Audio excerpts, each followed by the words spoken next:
Marco Island, but it will continue with this risk of storm surge flooding throughout the night tonight as we look forward all the way to 4 o'clock in the morning tomorrow.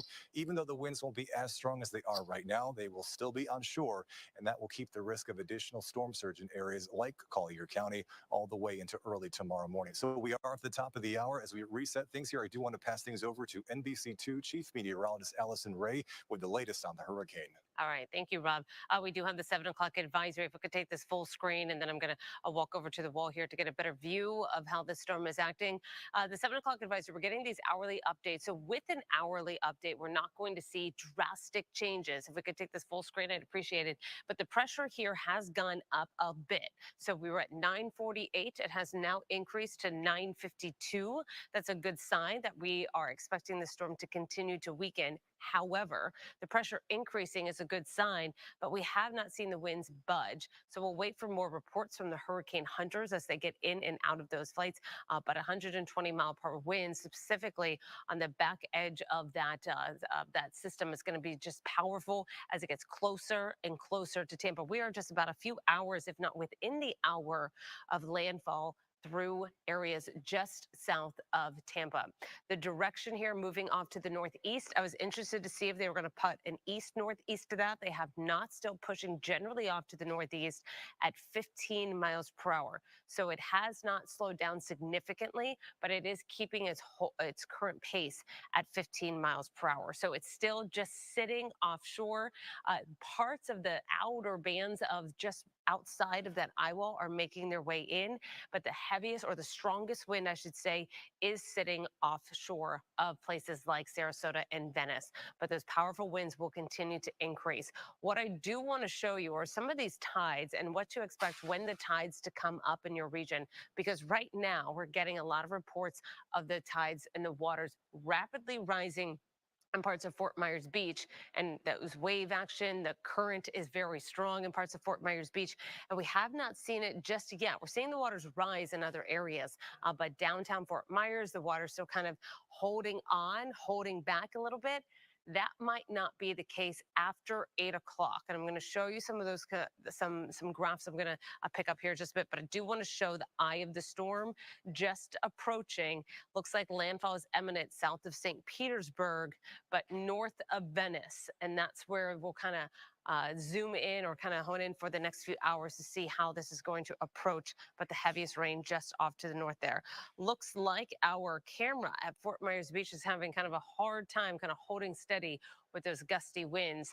I'm keeping my eye on downtown Fort Myers. It's going to be hard to see. We can't really adjust the camera at this point, but watching some of the water here's just behind, there's a luminary right there.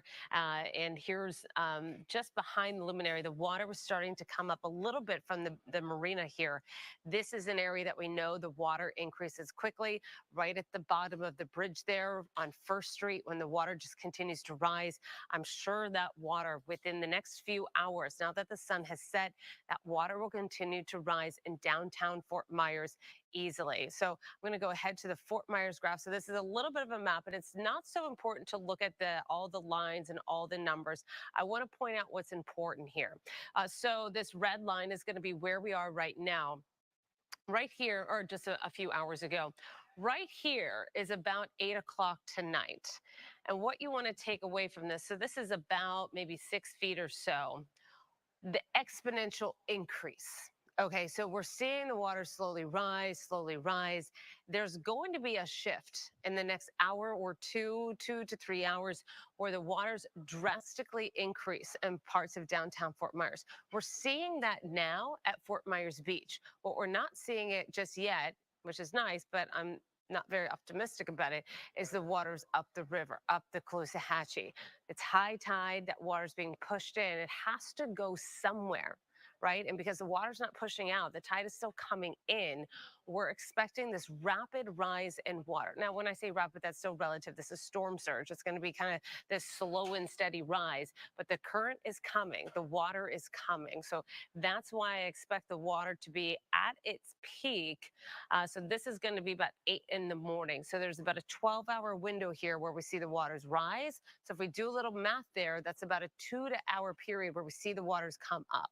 Then it's going to stay there overnight as the waters peak with high tide.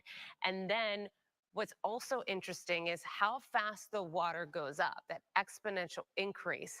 The rate of decrease is not as fast. You see the steepness or the angle of these graphs? So you don't have to watch the specific lines. We're talking about a feet increase, and then it stays there, slowly starts to return. And then once we head until tomorrow, it's not until tomorrow about 8 o'clock at night that the waters are more manageable, but we are still above where we were at this time. That's what we're going to be tracking over the next 12 hours. So even though I'm getting reports from some of my neighbors' ring cameras that the water hasn't come up just yet, we're kind of at hour one right now as far as waiting for these waters to come up. If this storm can make landfall quickly, then maybe we'll start to see that exponential increase maybe not be as reach the top end here and maybe just on the bottom. It's the same theme, and the scale here, it looks like this is higher, but the scale is different for Naples. So just keep in mind the numbers aren't as the rate of going up is not at that 6 feet. It's more about 4 to 5 here. But what we're still seeing is that exponential increase. But here in Naples, this is a Naples report or future forecast here. The rate of return is a little bit faster.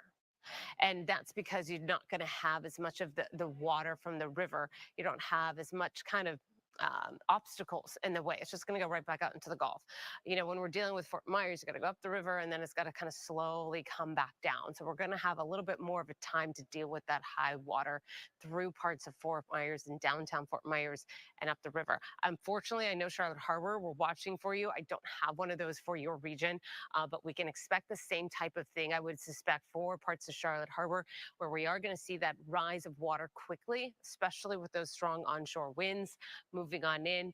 At between now and about midnight is when we're going to see the highest rate of water begin to increase. So that's why to get to midnight, we're very high. We're at water levels that are going to make roads impassable for a few hours until we start to return a little bit. It's not going to be until tomorrow afternoon, tomorrow dinner time, that we start to see a little bit more of a lowering of the water's levels. Here's a look at that latest, and here it is. It's just still kind of jogging. It's a little just jogging off to the east here with that eye wall just getting closer and closer. It is maybe better that it is kind of taking aim at this area at South Bradenton, Venice, because it can make landfall quicker. If it were to kind of continue that more parallel motion off to the northeast, it might have taken longer to make landfall. So I don't want it closer to us, but I want it to make landfall. So again, a no win situation here. We just want this to kind of be over as fast as it possibly can, and making landfall here would be the fastest way that it could make landfall around our region. So we'll be tracking that storm surge threat and the water rise, and kind of keep on any last lingering water levels that we can see. And again, please, if you have a ring camera set up, to send us those videos and see how the water is doing in your neighborhood. Specifically, really anyone with water access that has a camera, but we are lacking reports here in parts of Charlotte County and up the Deep Creek spot, because we know that is going to be a very susceptible region to see that water level rise. All right, we're going to get in a few more. Charlotte. Oh, we got the controls. All right, let me zoom. Let me go backwards with. He's going to pull it up again. So we have a couple. All right, here we go. So it looks like, let me step off screen and look off screen here. Looks like the water's still manageable, but you can see if we look at the way the winds are blowing, it's going to be, so we're looking at the Caloosahatchee here, and you can see the palm trees going into the Caloosahatchee. So we're looking down to the west here. So these winds are coming onshore as far as more of a southwesterly wind. So the winds haven't turned west yet. Once that westerly wind begins, more of that west-southwest, we might be able to see the waters come up a little bit more. But I will say it is increasing. We'll kind of keep our eye on if the light, this is kind of a camera we can somewhat see well into the evening. We'll have to kind of keep it on a spot that we can watch where the waters are. What we'll keep our eye on going forward is a couple of these areas where there's a little bit of a dock here that you can walk out to. Some of those boats, I mean, the boats are gone. Yeah, so maybe we'll kind of keep, there's a little bit of a dock right there. We'll see if that water comes up over the docks. It's a little hard to see with the lights on the road because the reflection, but we'll watch and see if those docks come on over. That looks like a frozen image due to the sunlight. So I'm not sure if that one is going to be as as yeah, let's look at this one. So, okay, so the winds are moving due south based on the way the palm trees are, and we'll have and the water still, the roads are here are going to be still manageable, but that might not be the case again. Like I mentioned, the next few hours we're going to see that water start to really increase. All right, I'm glad we got the controls of that one, so we'll keep our eye. That one has some light. Hopefully, we'll be able to see throughout the rest of the night. All right, I'll send it back to you guys, Peter. Right now, we have some breaking news in your NBC2 Alert Center. Really important to know if you live in Charlotte County. We want to pull up this tweet from Charlotte County Emergency Management. They say law enforcement, fire, all emergency medical services are temporarily suspended right now due to the hazardous weather conditions. We know that they do this when the winds reach 45 miles an hour. It is just not safe for first responders to even be on the road. So definitely stay off the roads, stay put if you can. They say services will resume once the weather improves. But for now, if you do have an emergency, Charlotte County Emergency Management says they will not be able to get to you. I'm Megan Miller in your NBC2 Alert Center. Back to you. It's one of the reasons why we have brought our crews into safety as well. And, you know, not every TV station is doing that in town, but we want our crews to be safe. That is the priority. They don't need to be standing outside putting their lives in danger. You know, our viewers appreciate that. Yes. We're getting messages like crazy saying, thank you for thinking of your crews and bringing them back. It's just it is not smart to be out there right now. So we value the lives of our crews and their safety. And one of our reporters just right outside the building, Evan Dean, joins us now live. So he can just kind of still tell us what's going on outside, but in a very safe place. Yeah, we have a big garage out there. Yeah, good evening, Peter and Kelly. I'm just right outside the garage, so I can kind of be out in the elements. And I got to say, the elements, at least here in Fort Myers, we've got Fowler Street right behind us here. Not too bad right now. As I have Kirk kind of pan over my shoulder, you can see this light with the tree here. Starting to see some gusts, and we have had periodic gusts that are quite a bit stronger, a little bit of rain right now, but certainly nothing here that our reporters have seen elsewhere, at least not yet. I did want to kind of run you through my day. Since we have a little bit of time here, we were out on Matlacha and the Matlacha Pass Bridge, and before we left and came back about 5:30, winds were whipping. We already saw damage from the tornado that passed through there earlier. Power poles were on their side. We had some businesses that had roofs ripped off. And then as we kind of made our way back to this area, we went over the midpoint bridge from Cape Coral. And as we came down through Colonial, we fed back some video that was played out earlier. This was Colonial just to the west of 41. And there was that 7-Eleven there, and there were some trees kind of in the median. Trees were snapped down. And the 7-Eleven actually had part of the cover of that awning there that had been ripped off, and you could look up and see straight through it. And as I say that now, we are starting to get a little bit stronger of a gust. Certainly nothing too severe, as I mentioned, right outside the station right now here in Fort Myers, but we are expecting conditions to worsen. We'll be out here and be sure to give you updates with what we see throughout the evening. Back to you. All right, let's start to take more of our live pictures that we have for you throughout the area. This is Marco Island Beach. This is an area we've been watching the water rise as well. Those little tiki huts on the beach, the water keeps going a little bit higher, but we'll keep an eye on our live cameras and show you what's going on in every part of Southwest Florida. All right, take a look now at the Naples Pier just a little bit farther to the north, and we have been watching this, the cameras here on the Naples Pier all day, and this is the highest levels we've seen them so far, where the water is actually coming up over the top of the pier. You can see the fence there. This pier is shut down. The pier was destroyed during heavily damaged. It's going to be torn down during Hurricane Ian 2 years ago, and now it looks like it's taking another beating. One of the unique things about how this day has unfolded so far is the weather is going to be a little bit different in every part of Southwest Florida, and we've mentioned the tornadoes. And for people in, say, central Fort Myers, they had a really strong tornado come through. You know, it's been 7 hours now, and that might be the biggest weather effects that they get all day, even though, you know, the winds are picking up and the storm surge is picking up. But for a lot of people, the peak devastation of this storm has already happened, and we saw that in central Fort Myers. Let's hope so, yeah. Yes. NBC2's Channing Frampton gives us a look at Jefferson Park. I'm Channing Frampton, just south of Fort Myers in the Jefferson Park area, where shingles have been torn from homes as powerful winds continue to lash the city of Palms. Take a look at Jefferson Park and the playground that has just been destroyed by the massive limbs that came crashing down during the Hurricane Milton. We're far from the center, but the winds are still so powerful to bring down these trees that have stood for decades. It's going to be a big cleanup process here in the Jefferson Park area. I'm Channing Frampton. Let's get out to Charlotte Harbor now. This is off Harbor View Road. Look at this. You can see the water is beginning to rise. It's coming up. Charlotte Harbor, they've evacuated the area here. This area took a hit during Hurricane Helene 2 weeks ago. And again, once again, the water coming up. Let's hope it doesn't get into the communities of Port Charlotte and Punta Gorda. But by the looks of these pictures, it looks imminent. Let's go to Vanderbilt Beach now in North Naples. They got a lot of flooding a couple weeks ago as well from Helene, and it looks like it's happening again. This is along Gulf Shore Drive. The surge is coming in. This is such a beautiful part of Southwest Florida, but such a vulnerable part of Southwest Florida. And we see that surge starting to come in onto Vanderbilt Beach. And so we will keep an eye on this as well.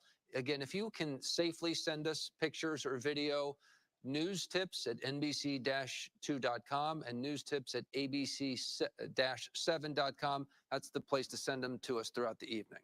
Let's get up to Port Charlotte now. Again, we've pulled our crews to safety, but before they came inside the building, they were able to file some reports. Let's get out to Madison Adams in Port Charlotte.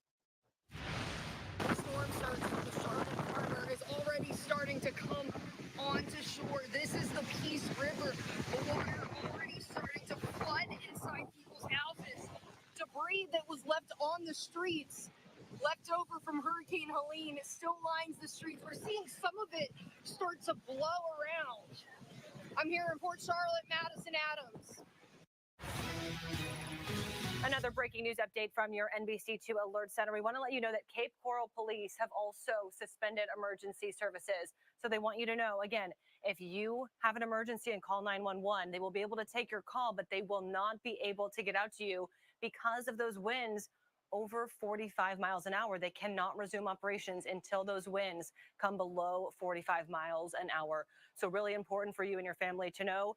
Stay safe and just try to stay off the roads. Back to you. Look at this next video in Cape Coral. Now listen to this for a second. That is the roof peeling off one of the modular units at Hector A. Cafferat Elementary School in Northwest Cape Coral.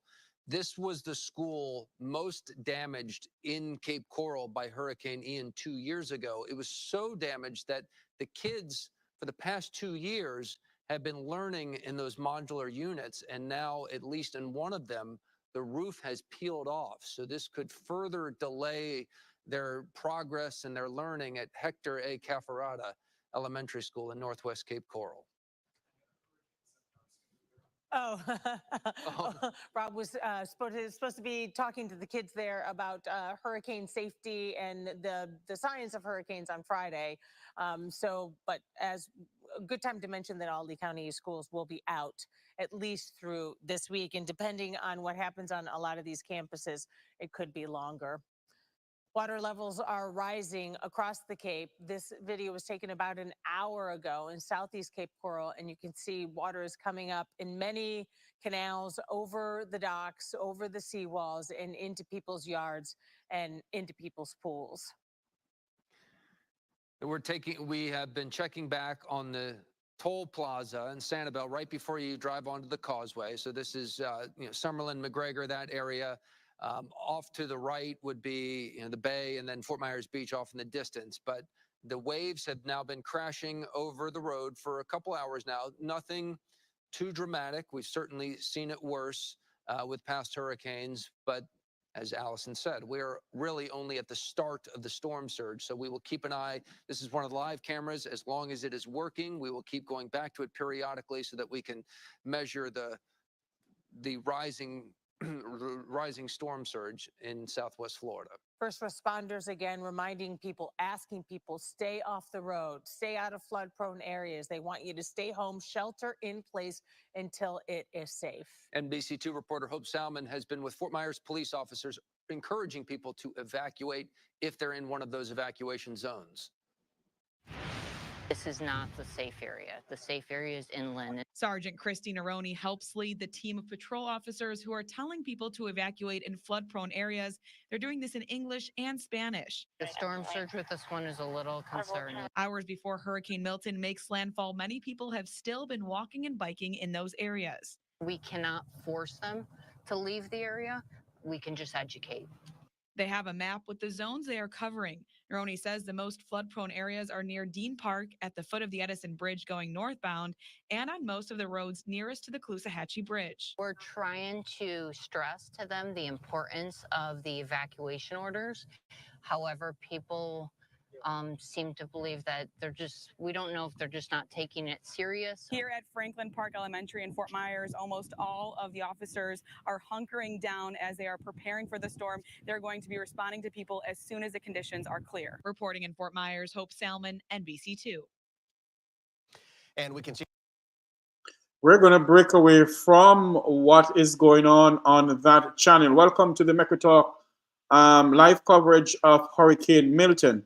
We're going to break away from this and go over to a live coverage with Governor of Florida, Ron DeSantis, as he is speaking earlier on, or going to speak anytime soon.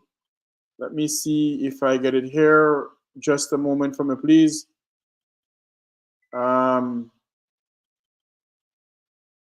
Yes, I think this is the one. We're going to get a hold of Governor Ron DeSantis. Yes, he was speaking on CBS. Let's listen to what he has to say. Hello, everyone. I'm Chanel Call. Thanks so much for joining us. It's 7 p.m. on the East Coast. Hurricane Milton is hours away from making landfall in Florida. Already, flooding has begun in some coastal parts of the Tampa Bay area. That city has not been in the direct path of a storm like this in over 100 years. Forecasters are now warning of potentially life-threatening conditions, with storm surge possibly reaching up to 15 feet in some places. Now, for those who have not yet evacuated, well, the time to do so has passed. Emergency response is no longer able to come to the aid of anyone still inside an evacuation zone, and they will not be able to reach those areas until Milton has passed. President Biden says he has sent a surge of resources to Florida ahead of what's expected to be a devastating storm.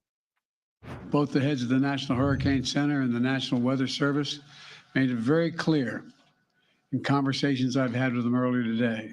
Milton still carries incredible destructiveness, can wipe out communities, can cause loss of life. Hurricane Milton is expected to bring extremely dangerous flooding, storm surge, and winds along the west coast of Florida. For more on this, let's bring in CBS News national weather correspondent Rob Marciano in Bradenton, Florida this hour. Rob, tell us about what's going on where you are.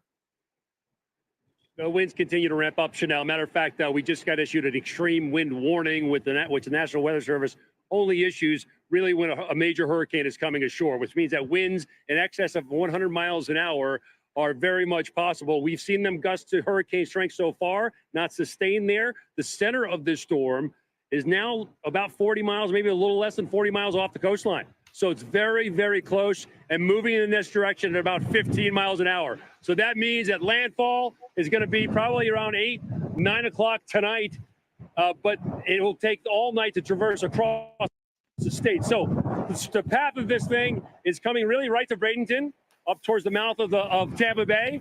So the storm surge that we fear with these strong winds pushing that water up will be from here down to the south across Sarasota Bay, down to Punta Gorda, Port Charlotte, Fort Myers. That's where the highest wind surge is going to be. And that's happening now and will continue to happen as we go through about 10, 11 o'clock tonight, really after midnight, if the winds keep pouring onshore. So we have that factor. We've had a number of tornadoes throughout the day, over 100 tornado warnings across central and southern Florida. There's not much of this state really that's going to escape this thing. Matter of fact, some of the highest wind gusts earlier were on the east side of the state, up to 72 miles an hour. St. Augustine, a half a foot of rain and climbing there. We'll probably see 10 to 18 inches of rainfall along the I-4 corridor between Tampa and Orlando here overnight tonight.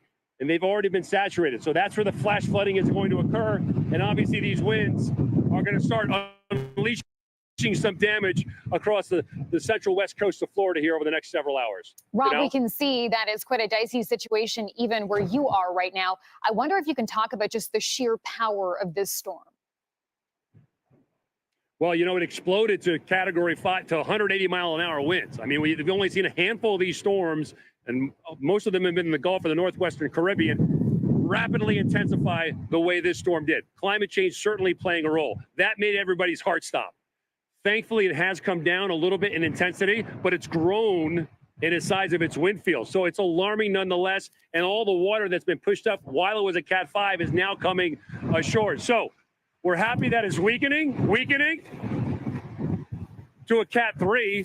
Yeah, but it's got winds that extend far out from the center, and it will be like a large tornado plowing across the state from Sarasota to Tampa, just north of Orlando, and across the Space Coast through tomorrow morning. So that's what we're looking at here over the next 12 hours, Chanel. Yeah, and tell us about which areas are now in the storm's path.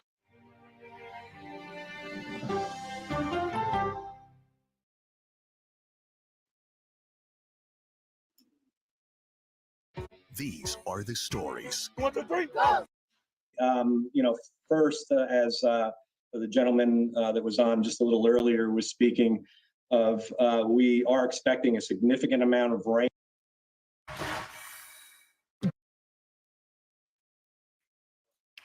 And Kissimmee, Florida is another city directly in Hurricane Milton's path as the storm now approaches. Joining us now to tell us how Kissimmee is preparing for Milton is Mike Steigerwald. He is Kissimmee's city manager. Thank you so much for being with us. Mike, I want to start with asking you what your biggest concern is this hour in terms of potential impact. It's actually twofold for us, really. First, as the gentleman that was on just a little earlier was speaking of, we are expecting a significant amount of rain. We could get upwards of 10 to 15 inches of rain, which is for any area is significant. But for an inland community like ours, we're the headwaters of the Everglades. And so a lot of our tributaries that come through town, are susceptible to, strong flood events. And so that's a concern for us. In addition, the wind is going to be significant with this event. Again, being an inland community, we don't typically get hit with full hurricane strength winds from these storms. They typically die down to tropical storm force winds by the time they get to us. And in this case, we're projected to see consistent winds within the 70s to 80s range, and we could get gusts of upwards of 90 miles an hour, which is something that we're not typically used to here. So, Mike, what is the city doing to protect itself right now? We have about a quarter of our city workforce, well over 200 people that are stationed at strategic locations throughout the city that are ready to respond once the winds are safe for us to go out into. And that's something that we typically do with all storms. In particular with this storm, because we are anticipating some flooding, we did conduct some operations to voluntarily evacuate people from the low-lying areas, provided transportation, made our parking garages downtown available for residents who wanted to get their vehicles out of harm's way.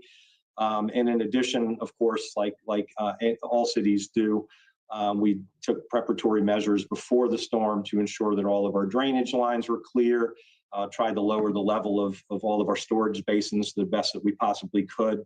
And we've pre-staged pumps in areas that we know are susceptible to flooding and respond well to that type of supplemental activity. Yeah, that makes a lot of sense. Mike, for folks who maybe aren't familiar with exactly where Kissimmee is, you mentioned it's inland, and I just wonder, to share some background here, how does a community like Kissimmee hold up against, really severe, dangerously active weather like this historically? Well, historically, we're about 20 miles south of Orlando, and it's a very vegetated area. We've got a lot of tree coverage. It's relatively flat terrain, but it's also very damp and moist terrain. It's actually the area that we are was drained by Hamilton Diston back in the late 1800s. So it used to be swampland and was reclaimed. And so when it rains, often, and like we've had this year, the ground gets very saturated. And as you can imagine, when you've got very wet ground with large trees and strong winds, we do expect that there'll be a significant amount of tree damage, trees down. We'll, of course, get power outages as a result of that.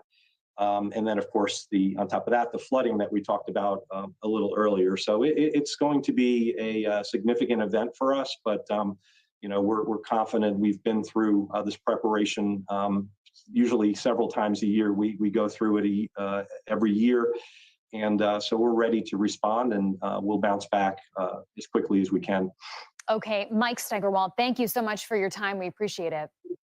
Thank you. I appreciate you having me on. And stay safe. Thank you. You too.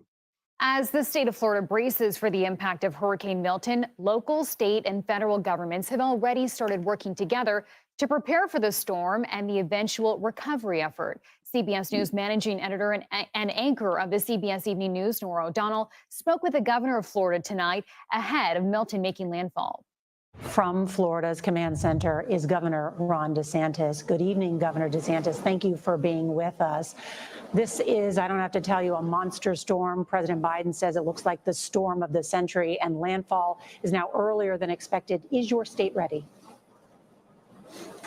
Oh, absolutely. I mean, as you mentioned in the report, we've got 50,000 linemen staged, ready for rapid power restoration. We also have a full mobilization of the Florida National Guard, as well as receiving a lot of assets from other states. And so it'll be the largest search and rescue function that we've ever done. Now, I do think a lot of people did get out, and I hope we don't have to effectuate a lot of rescues, but we'll be ready. I also would just say it has been somewhat good news that it's weakened. It's now a Category 3. It's still a very dangerous storm, but the fact that it's weakened and the fact that it's moving quicker means it's going to come ashore before we hit high tide. That may mean you have a mitigation of the storm surge, but we're also telling Floridians it's going to be a hurricane all the way across the state. If you're on the east coast of Florida, you could get storm surge on the other side.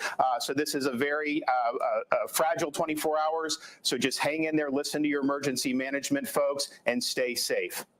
I know Florida opened hundreds of shelters, including some of last resort for motorists who got stuck while evacuating. Are your shelters full? Are there any reports of people stuck already? No, we have plenty of room in the shelters. Look, at this point, if you're in the west coast of Florida, it's probably too dangerous to go to a shelter. But one of the things we've done in Florida is stress that when you shelter, you don't have to get on the interstate and drive hundreds of miles. We have places, even in the counties that are in the eye of the storm, that are inland, that are not susceptible to storm surge, but that are hurricane proof. Any of the places we use as a shelter is going to be able to withstand a Category 3 storm. We had tens of thousands of Floridians who did that, but then we also have a lot of Floridians who evacuated from the barrier islands. These are people that tend to have a little bit more means, and I think a lot of them went to friend's house, took flights out, or went to hotels. So by and large, people heeded the call. You know, Governor, there's a lot of people with friends and family in Florida. They're worried about them. What does your state need right now? Everything we've asked for, we've gotten. I've been working constructively with President Biden. We've marshaled all state agencies, and we're working very constructively with our local partners. We know what we're doing here in Florida. We prepare for it. Floridians can rest assured you're going to have a very robust response. We've been ramping up for this. Even as we were recovering for Helene, we've been doing it. So you've had a lot of people who've been working round the clock for over 2 weeks. We know there's a lot more ahead of us, but rest assured we have not left anything on the floor. We're going out with everything we've got to make sure people are safe. It sounds like you're very well deployed there. I noticed that you mentioned you've been in touch with President Biden, that those conversations have been constructive. Just a short time ago, President Biden from the White House denounced what he called this onslaught of misinformation. He said it's reckless. He said the lies that are out there are un-American. Are you also concerned that some of these lies, this misinformation, is undermining confidence in the relief efforts? Well, I'm not sure what he was talking about per se. I know there's been a lot of controversy about North Carolina. I don't really know what's going on there. I can tell you in Florida, when there was a report that somehow was telling people not to evacuate because FEMA was somehow going to take over their homes, I can tell you in the state of Florida, that will not happen. I am in charge in Florida. We are working with FEMA to leverage resources, but we make the decisions. You will be allowed back into your home as soon as the storm passes. I put that in the executive order. I think there's some people out there. We live in an age where you can monetize a lot of this nonsense online. You can get a lot of clicks, but that is not true in Florida. So we are going to do it right. Your property is going to be protected, and we're going to make sure that you get back on your feet. Governor DeSantis, thank you for joining us at this busy time. We are praying for the people of your state. Thank you. Hurricane Milton is projected to make landfall as a Category 3 storm. CBS News Miami correspondent Christian Benavides joins us now from Tampa, Florida. Great to see you, Christian. Tell us a bit about what you're seeing and feeling there this hour. Chanel, at this point, we've been seeing some of those whipping winds. We've also seen heavy rain. All of that comes definitely from those rain bands, from the outer bands of the storm. We're still about 2 hours away from potential landfall. And at this point, everyone should be wherever it is that they've decided to hunker down for the storm. Officials have been clear that you should have been there earlier this morning because it is not safe to drive through certain areas, particularly not with the wind gusts that we've been seeing. There has been some debris that has been flying around. And obviously the major concern is for the potential for that storm surge and seeing what could potentially happen. The latest advisory showed that there could be up to 9 feet of storm surge here in the Tampa Bay area because that storm is trending south. But I'll tell you, I saw some of those barrier island communities, and there were so many homes that were uninhabitable and communities that were pretty much decimated by Helene, which had 5 feet of storm surge and stayed about 100 miles from shore. So people here are bracing for impact. They're watching the track closely, but 9 feet of storm surge can still do a lot of damage. And by the way, given that this storm is trending south, you got to remember those communities down south in Southwest Florida, they haven't even recovered from Hurricane Ian. That was 2 years ago, and they were so heavily impacted then. What I keep hearing over and over again from people who have lived here for decades, they say they've never seen storms of this magnitude, and they've never seen the sort of damage that they've seen in the past 2 years. And Christian, you know, you had mentioned that there are people. We're going to break away from this live feed and go over to a devastating live feed. I have to say a devastating live feed, and I'm getting into my center here. Welcome to all of those who are watching us from around the world in the Eastern Caribbean. Live coverage of the Hurricane Milton. I am in the Kissimmee area, and as you said earlier on, the Kissimmee is going to get a hard hit. Where I am right now outside is breezy like anything. But I'm going to put you to a live feed that we're getting. I want to start this live feed here and give you a live coverage that we are getting into the news center here that is out of Florida. And believe you me, this is somewhere in Tampa area that we're getting this live feed from, and it does not look good at all.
That is what is going on right now. We're going to go back to another feed that we have coming into us.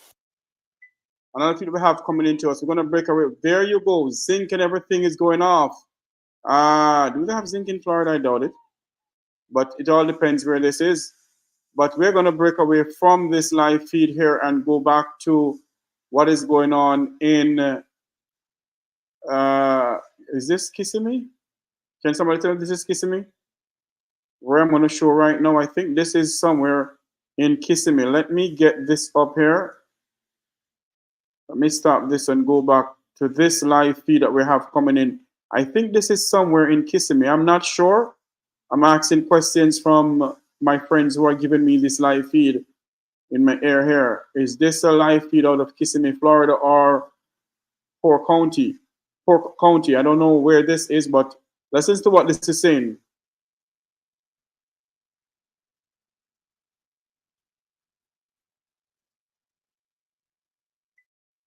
You can only imagine now, as the wind has really picked up over the past hour or so, going to be more trees down, more debris in roadways.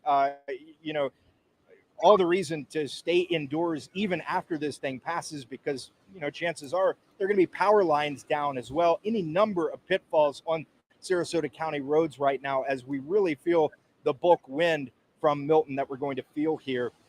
The story here, though, will likely be storm surge, which they dealt with during Hurricane Helene just 2 weeks ago. They anticipate the bulk effect of storm surge to happen over the next 12 hours or so into the early morning hours. They believe that storm surge along Sarasota Bay and of course, Gulf of Mexico, too, along the barrier islands will rise rapidly, putting so many of those areas under feet of water. You know, you just feel for the people who just dealt with Helene a couple weeks ago. They were trying to get a path lined up to repair. Now they have this on top of them again. And with that track north of us, it means the storm surge will likely be worse here in Sarasota County. But we're going to stand by here at the place we're staying as we brace for another big gust of wind right now and send it back to you guys in the studio for now.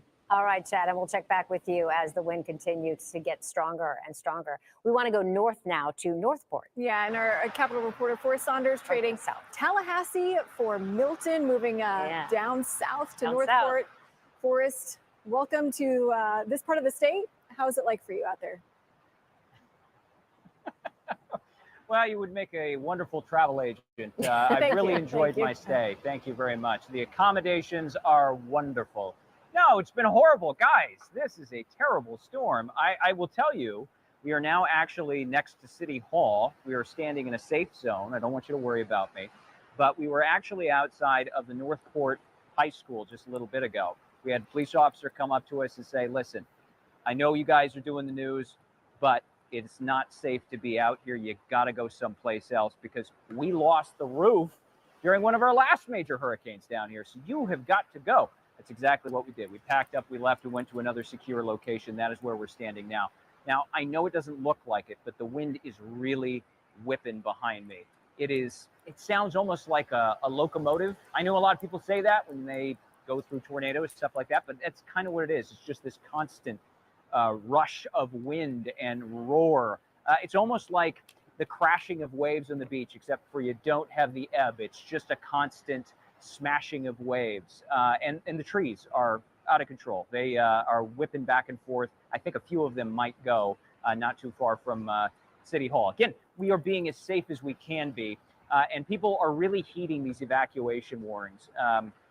We had a mandatory evacuation order here in Sarasota County for levels A, B, and C. We are in the D zone, but people were heeding that. At the high school where we were at, more than 870 people staying right there across the way. At the middle school, another several hundred. And then across the county, something like 6,500, which is great news. People are listening. They're getting high and dry. That is the safe thing to do until this storm passes. Now we are waiting to see if the power will go out on us. But I will turn it back to you in Tampa. I hope you guys are staying just as safe. Forrest, thank you. You stay safe out there. It's our field crews that really, need to stay safe, and they are safe. Oh, all right. Chief Meteorologist Dennis Phelps, when he says he needs to talk, He's got to talk. Yeah, we got to talk. Yeah, I mean, you know, the reporters going through some stuff, but, you know, I want to focus on the fact that we still have an extreme wind warning. That's about the most serious wind advisory that we will get in the Bay Area. I've been here 30 years. It's happened one time in 30 years, and that was 7 years ago, whenever Irma was, and it was in Polk County. So the storm still has winds of 120 miles an hour, moving northeast at 15. It is weakening. The northern eye wall, all of the weather that Robert was showing, all the weather that you're seeing in Hillsborough County and in Pinellas County and in northern Manatee County, that is the northern eye wall of this storm, and that's where all of the weather is. All right, here are the forecasts for the wind gusts. We just had an 88-mile-an-hour wind gust in St. Pete. Matter of fact, we had it twice. So over the next few hours, we're expecting winds between 70 and 90, gusting up to 100 miles an hour. When you see an extreme wind warning, that means expected winds of 115 miles an hour. Now, it doesn't mean the entire area, but it will be in some areas. And Allie's going to talk about that in just a second. There's the forecast where the eye will go, again, through the evening into the overnight hours. Are heavy images slowing your WordPress website down? Try Elementor's Image Optimizer. Improve your site's performance without compromising on image quality. Elementor has everything you need, all in one place, to build, host, and optimize your website. So you never have to stop your rhythm of creation.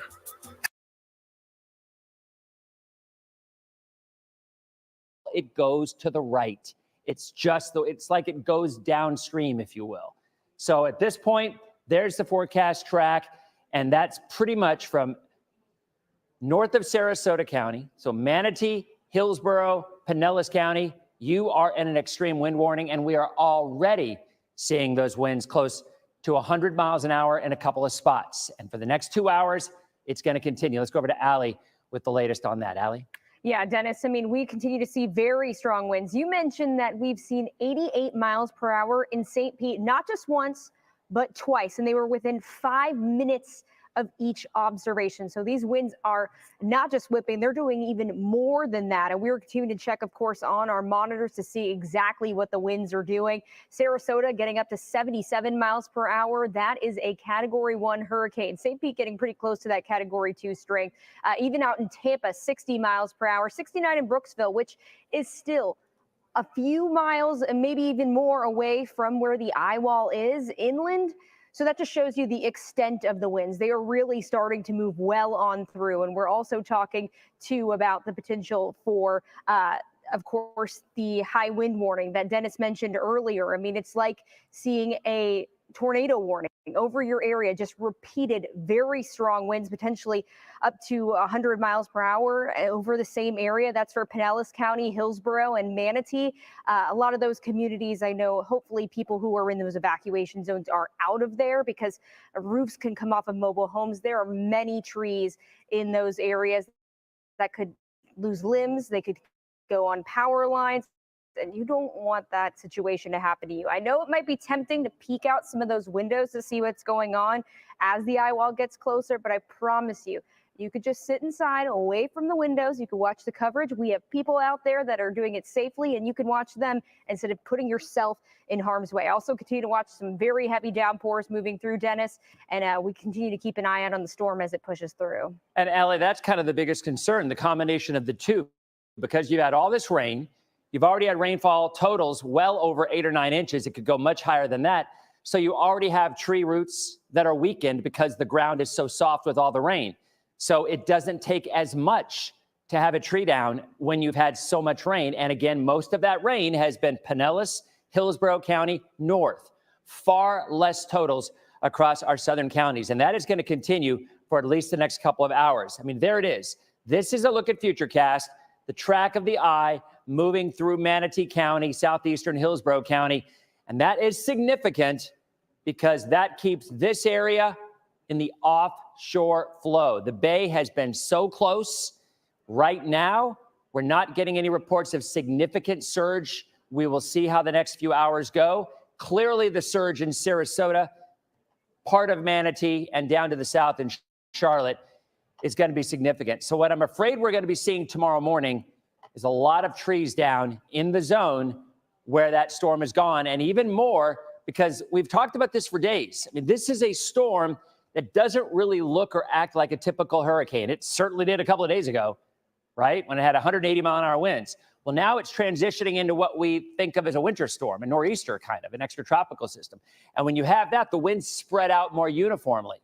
So you get less severe wind at the surface near the eye, and you get that wind expanding out a little bit. And that's what's going on here. We mentioned the northern eye wall has kind of moved onshore. Well, this is, again, 10 o'clock. It will have, but you're going to see several hours of that kind of rain and that kind of wind in those counties. So I'm afraid to say it is almost guaranteed, a word I don't like to use, but almost guaranteed that you are going to see significant tree damage in some of these spots in the overnight and into tomorrow. And of course, that will lead to widespread power outages. I was just talking to a friend of mine, my next door neighbor, actually, and she was saying the power has been flickering.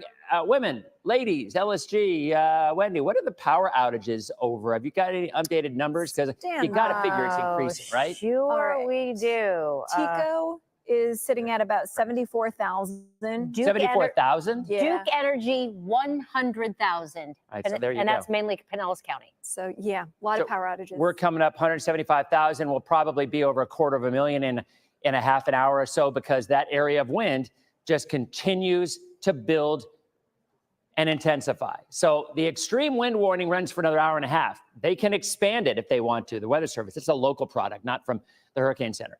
And they can push it east if they need to. So it is by no means even the light at the end of the tunnel. We're going to be looking at this through the overnight hours, and it probably won't be until sunrise tomorrow before we're really out of the clear. The surge is the other issue, obviously, and that's the one where, at least right now, the forecast for the Bay was lowered by the Hurricane Center. We talked about this at 5. You were looking at that 10 to 15-foot surge prediction. That was always, and we tried to be clear about this, that was always what they considered a worst-case scenario. They wanted everybody to know the absolute worst it could be and decide whether they wanted to evacuate knowing that. Makes sense, but it was never the forecast. Now, NHC is going 6 to 9. That might even be a little high with this track, Sarasota and Manatee County. It's all the wobbles. I mean, again, they've gone this and this and this. And it's impossible to predict where they're going to go. It's very possible to predict where this is going to go. The red color, the hurricane winds, and this is tonight at 11 o'clock, and there you see them. Now, the hurricane force winds extend 35 miles from the center. The severe, strong winds with the eye are much smaller. But here's what's fascinating. The winds in the northern eye wall, unfortunately, are every bit as strong as the winds near the eye. So folks in Pinellas County and northern Hillsborough County, and eventually even around Pasco County, you're like, all right, well, I'm going to miss the eye. I'm okay. In this particular storm, that northern eye wall is every bit as strong. There's the track. Tomorrow morning, Orlando will have hurricane force winds. Lakeland will have had hurricane force winds. Pretty much most of Polk County will have had hurricane force winds, and then it starts to move offshore. So that's kind of where we are right now. We still have that extreme wind warning for about an hour and a half. It is certainly possible, if not likely, that it is extended eastward. We'll see how it plays out. Let's go back to Wendy and LSG. All right. Thank you, Dennis. Governor Ron DeSantis just spoke a moment ago. And to recap some of the points he wanted to make, there's been 116 tornado warnings with 19 confirmed touchdowns throughout the state. Numerous counties have reported tornado damage. And as of right now, the peak storm surge looks to be between about the Charlotte-Lee County line up until Anna Maria Island. He also mentioned that the Highway Patrol will be standing by to escort those fuel trucks to service stations so that people will have access to gas as soon as they can as they return home. Yeah, and I feel like we don't need to say this, but the governor also said everyone needs to stay where they are, and they have FDOT staged and ready to go with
Anyone hearing me?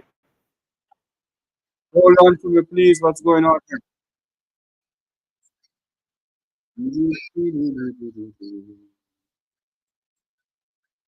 Okay, are you all hearing me now? No sound? You're not hearing me?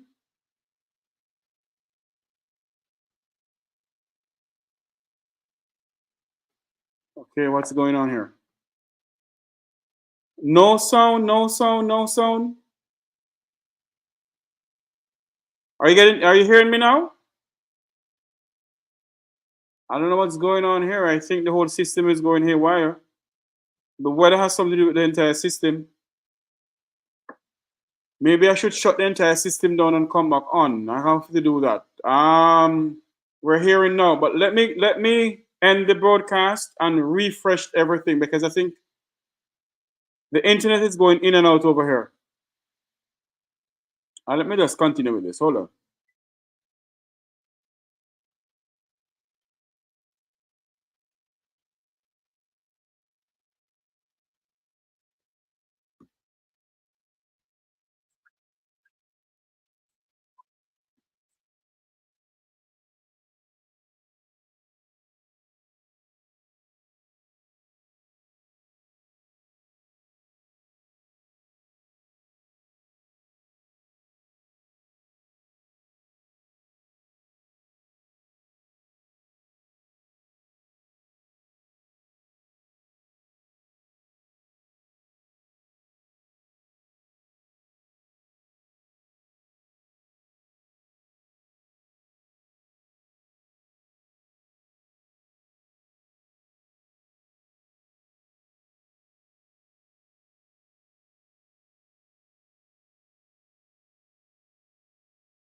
You guys are hearing me, but not the video.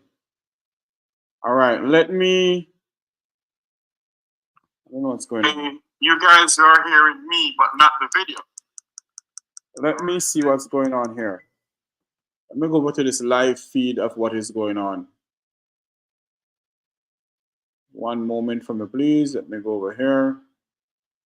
The eye is supposed to make landfall anytime soon.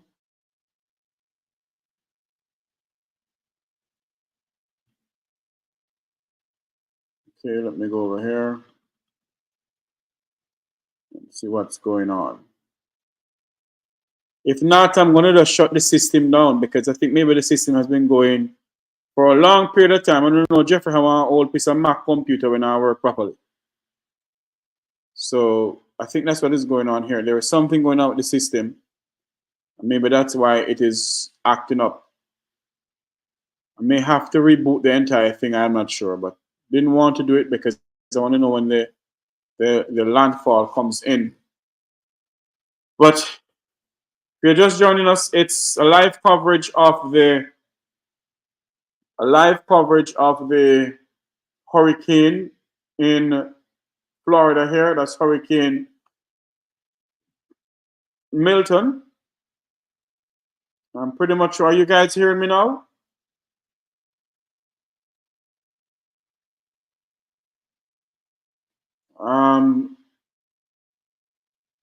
If not, I'll let you guys go over to another channel and watch something else over there because I know what's going on with this channel here.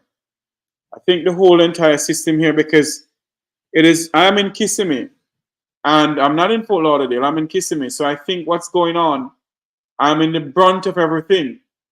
So it's going to continue acting up this way. I'm in the brunt of everything. So let me go back to here and see if you guys are going to get some volume from this video here, from this live feed that I have coming up. Let me see if we're going to get a live feed. Suffering tremendously because lack of attention, lack of imagination, lack of adequate manpower. Disability activists have since torn down barriers blocking them from living at home or in the community. They conclude that Title II of the ADA requires states to provide community-based treatment for persons with mental disabilities. But of the 16,000 people who remain in state-operated institutions, half are in 5 states and Illinois.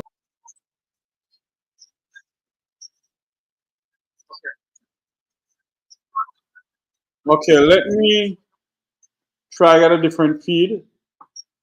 Read this hurricane. We're trying to see if we can make sure we get this. We're trying to definitely get the feed. Okay, let's go back to here. Apparently they're back up. Let's go back to it.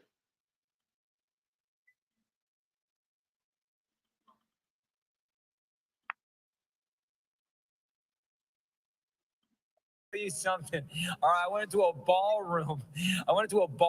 Here, and I did it so that we can get away from the live shots of everybody in the lobby. You know, don't want to necessarily put anyone behind the camera who doesn't want to be in front of the camera. So we are tucked away in a very nice room here where, you know what, hopefully one day we can have a function and Dave will be on your tab. Courtney will help out. She'll buy the drinks. Okay. And, How did I get roped into and this? hopefully everything will be smoothed over from there. Did you notice that was you're guilty by association, Courtney. That was a non-answer, Evan. I It asked was you a what hotel non-answer. you're in, you wouldn't tell me. I so, know, I liked it yeah. because the Tampanians said, get out of here. Oh, go to hotel the floor. Hotel floor, downtown Tampa. It looks great. All right. Yeah, enjoy that quiet spot there. That's nice. All right, Evan, thanks. And one of our historic hotels there too, right? The Right. hotel floor. And Yeah. so, We begin this hour with you just want to see what the facade is going to look like after the wind and whatnot. But it does. It appears to be at this hour more optimistic than what we thought earlier in the day.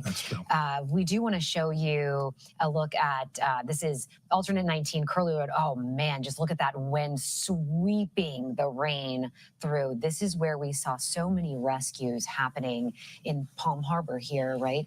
During, Dunedin, I'm so sorry, Dunedin, during Hurricane Helene. Yeah, it's so different, the scene, though. There was so much water. Now it's all this blowing kind of rain. And, you know, I do take comfort, I think, in the fact that people did listen and they did evacuate. Driving around, you didn't see very many cars and driveways and that sort of thing. And certainly rescues are not happening right now because first responders in so many counties have been pulled off the roads. Right. Hopefully people evacuated in that area. We want to go down to Bradenton now, which we know is closer to the point of impact of this storm here, and take a look at some of the video that we've captured down that way. You just see the trees blowing there, so what you would expect in the middle of a hurricane here. So I'm not saying this is typical, but it's definitely, and you see the lightning in the background. So I can't tell if that's indeed lightning or a transformer blowing right there, but it could be all of the above. Yeah, it could be all the above, but definitely strong winds down there, and again, we're going to see this for the next few hours here as it moves through. And we saw so many people take to the roads on I-4 heading east, saying, look, what was expected to be a Category 5, Category 4. Hey, I will much rather take a Category 1 or 2 in Orlando versus the coast. And so in Orlando, we have seen a lot of people in that area. I think we have some video of that as well. And you can see, though, still getting those impacts from Hurricane Milton. Sorry, as we're talking about this, there's an emergency.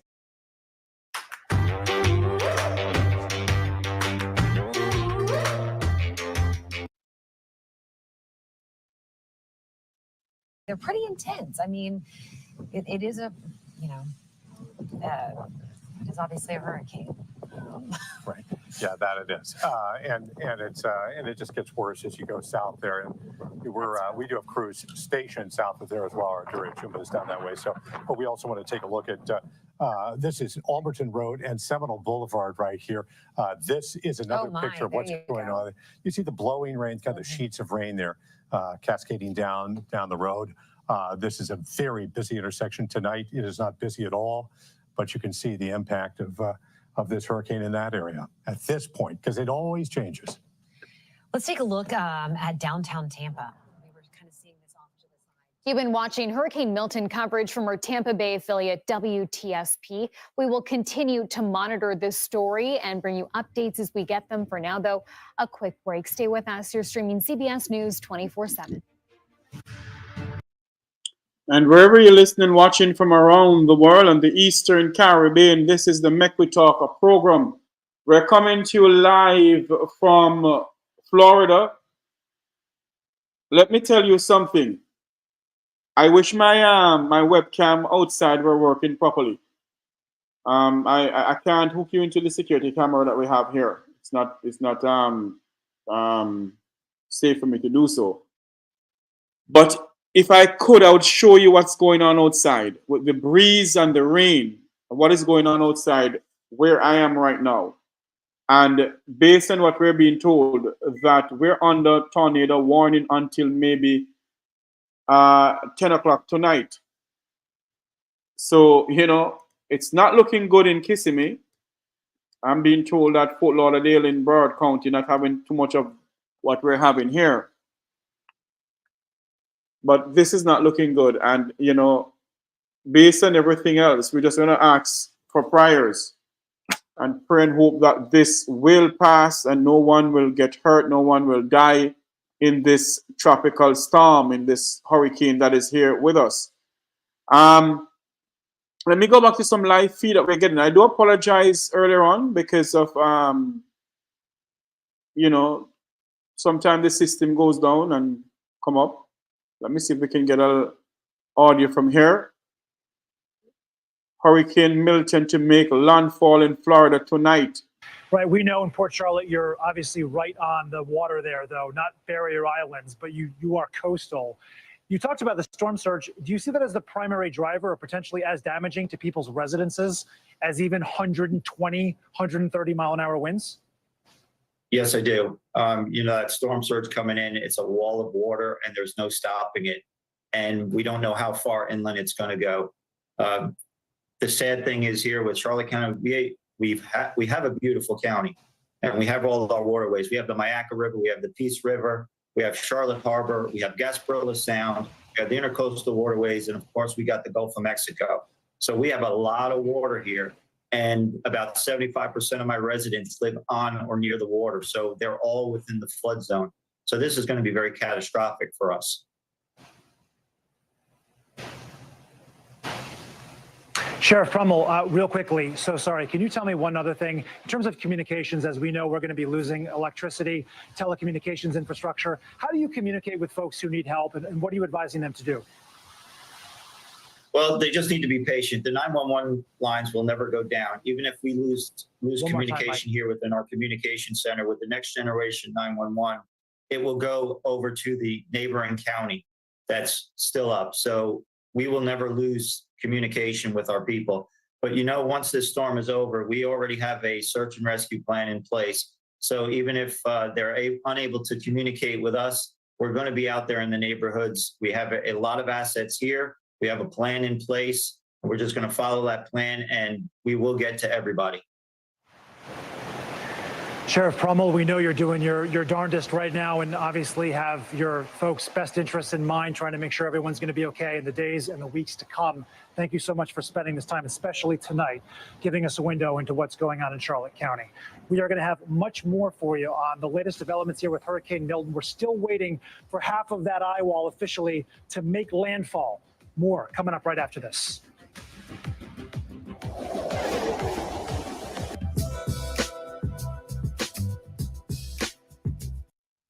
You're just joining us. There's a live coverage of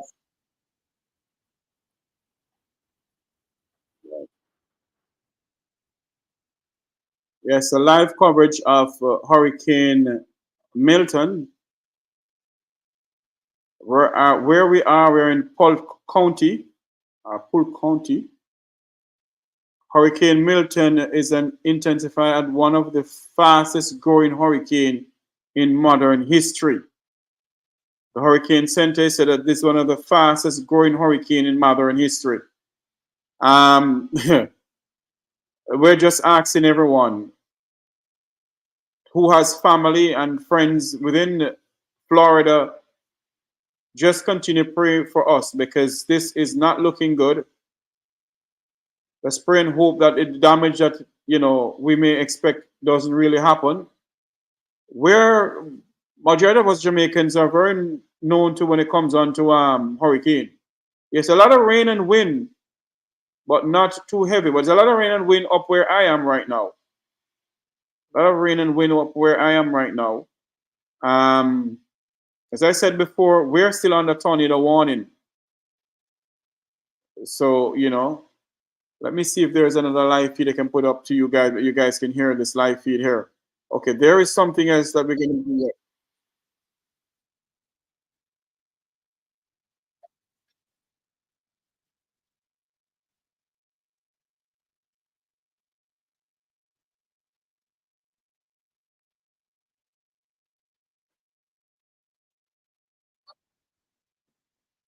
Through the storm, which we are supposed to see the brunt of in the early hours of tomorrow. So certainly something that no city official is mincing words about. This is a deadly storm, and even though it is making landfall much more powerfully on the western side, as it arrives here, it will still be a hurricane, and people need to treat it as such. Chanel? And Tom, you mentioned that you sort of heard and saw people leaving earlier in the day. For those who chose to stick around, are there any resources there available tonight?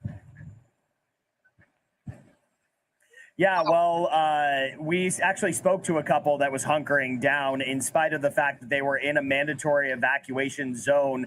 They felt pretty confident in their building structure. They're in a high rise. They're on the 21st floor. They have hurricane-proof glass. They're in a cement building, but no doubt they are anticipating some serious flooding around their building. Flooding that 2 years ago, when Hurricane Ian hit, actually cut off the building for a number of days. People were not able to get in. They were not able to get out. So this couple that we spoke to today, they say that they have been stockpiling critical supplies, extra batteries, lights that are battery powered, extra water, all of those things. Now, on the broader sense, when it comes to resources, per Governor DeSantis's office, 150 shelters have opened up around the state for people who are not as fortunate. perhaps people who live in trailer homes that are easily moved by strong winds, those people can go to these shelters and seek refuge in a much more stable place. We actually visited one yesterday. It was full of the elderly, people that really didn't have a choice other than to hunker down in a middle school gymnasium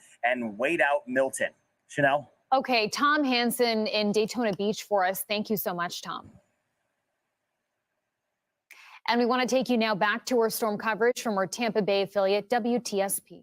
Area. If you evacuated from AMI, if you evacuated from any of these places, and we did not get the surge that we were thinking was possible, we knew it was a possibility. Thank you, because AMI is getting hit hard right now, and we dodged a bullet in Tampa Bay. There are going to be some areas that get flooded there, especially Feather Sound is going to take on a little bit of water here. It's not going to be terrible. Apollo Beach, I'm kind of worried about the backside of a little bit of water coming into Apollo Beach. That would be about 2-3 hours from now. But if this storm, instead of going in at Siesta Key, goes in up here, we've got a whole different situation in Tampa Bay. That's how close it was. Now, look, when Ian came, it was coming in right here and it went all the way down to Fort Myers area. So that was a big jump. This, just a little bit of a jog to the south, is going to make all of the difference. Guys, this will go to 9:30, so we got another hour on that, and it's moving slow across the area. So the other thing about this is those winds are coming down a little bit because it's moving on shore now, but the longer you have that high wind, and most of this is gusts in the 80s, some's going to be in the 90s, the longer you have that, the more damage it's going to do. So we're just kind of on the front end of that now. I would expect another 2 to 3 hours, especially if you're in Eastern Hillsborough. Things will get a little bit quieter here later, but 2 to 3 hours to push into Polk County and then to bring those winds down just a little bit for Hillsborough. Not just damage to your homes, but certainly damage to trees as well, and the danger that comes with that. And you heard Bobby say that weather is now moving inland. Chris Hurst is live. There is going to be a widespread destruction in different barrier islands, and my heart goes out to Anna Maria Island. We were talking to folks from Bradenton and Manatee County earlier today who have already experienced devastating flooding this year from Debbie and from Helene, and now we are facing the worst of what Milton has to offer. I'm going to step out right now so you can see what the conditions are like. We've been dealing with tornadoes all throughout Central Florida today. Warnings up our way into Orange County, but thankfully no reports of any touchdowns here in Orange County or the surrounding counties. But the wind now, the fiercest it's been all day, and the wind coming down the hardest all day. And that means that folks right now inside, they were trying to get some entertainment from a ballroom that opened. They were showing animated movies on the big screen. One just let out, and families were coming out into the convention center area that I can see directly in front of me. And the families got the entertainment on the big screen. They were coming out, they were coming to the window to see what the storm looked like, because it's certainly the most intense that it's been so far in Orange County. But again, even as the storm comes on shore and people are seeing maybe that in actuality, it might be a little less than what they have been fearing, but still, they won't know exactly what their home, what their neighborhood looks like until the storm passes.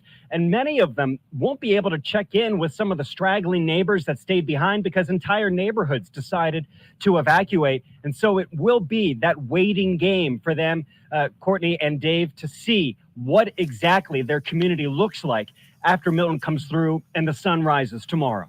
Yeah, that's absolutely true. We certainly feel for the folks down in Siesta Key right now, where this hurricane actually made landfall at about 8:30 just a few minutes ago with very, very strong winds. We have a live look at Siesta Key.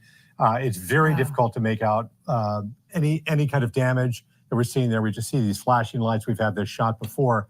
Again, and we've seen some flashes in the background. Bobby Deskins theorized, because there's not a lot of lightning associated with this, those probably were power related. Maybe they're power surges or some sort of transformers blowing. But this is the scene there right now. They certainly have power outages. We do know that. But right now, we don't know the extent of the damage. And we probably won't know for a few hours here until we start getting reports from the folks down there. You can certainly see what looks like water there, filling, Right. and the sand as well.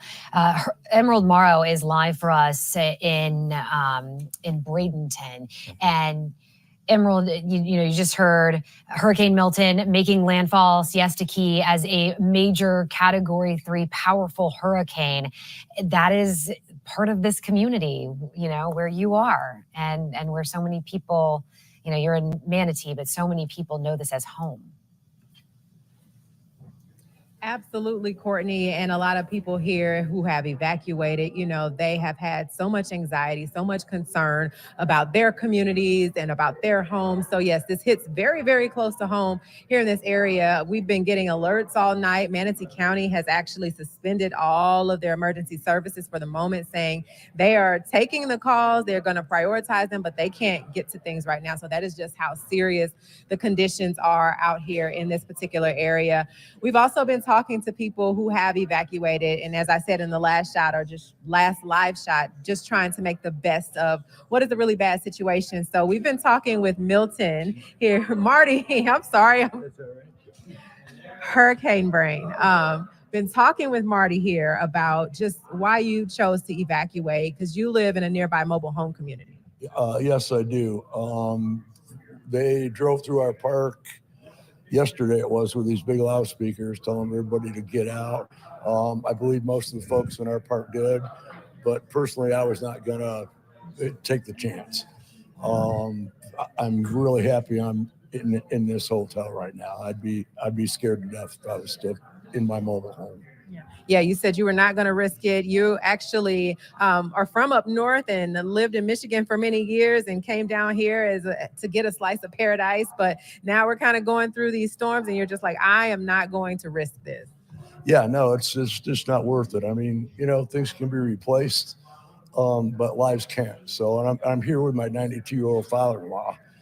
So that's made things real interesting. But, we got to keep him safe. And, I hope all our friends and neighbors are safe also. Yeah, absolutely. And we hope that as well. We hope that for your father as well. So we're so glad that you evacuated and made it to a safe place. So what are you feeling as the storm passes through about what you might see when you return to your home? Well, I'm expecting the worst and hoping for the best. That's really all I can do. We've got our important stuff, some of my wife's treasured things, but the rest of it, in the end, it's just stuff, and it'll be what it is. I've got some insurance, but I do think if our house is gone, we're going to move to Texas where all our kids and grandkids are. So, but yeah, we're just trying to make the best of it and keep our spirits upbeat and try to keep spirits around the people around us too upbeat, because some people are they're taking this pretty hard. Yeah, absolutely, because this is a very, very difficult thing to kind of wrap your mind around, that a storm this strong coming to the Tampa Bay area.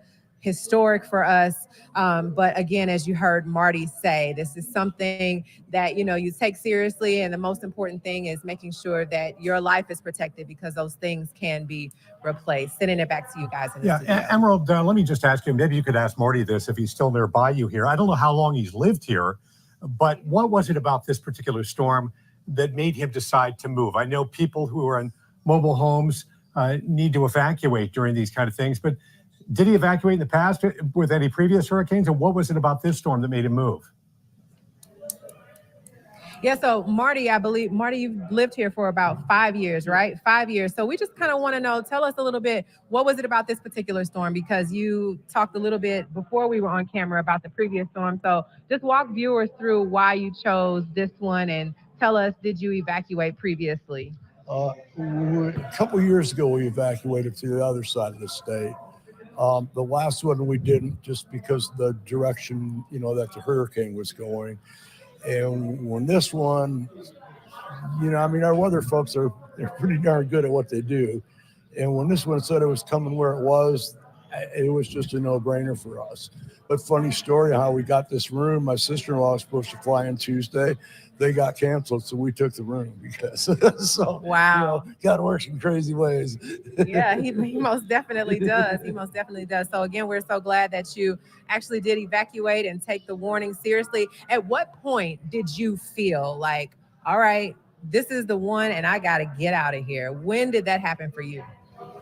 Probably about 4 days ago, because they weren't changing, they weren't changing the course, and we just knew it was going to happen, and it hasn't happened in so long. I guess this was inevitable, I mean, we weren't going to escape all the other hurricanes that have been in the past. So, yeah, when they weren't changing their mind on the course of the storm, that's when we decided let's start getting our belongings together and get ready to make a move. Yeah, that has to be such a difficult decision to make, but you talked about the importance of community and the importance of just making sure that, we get through this together. So what message would you like to send to people watching right now who might not have hope?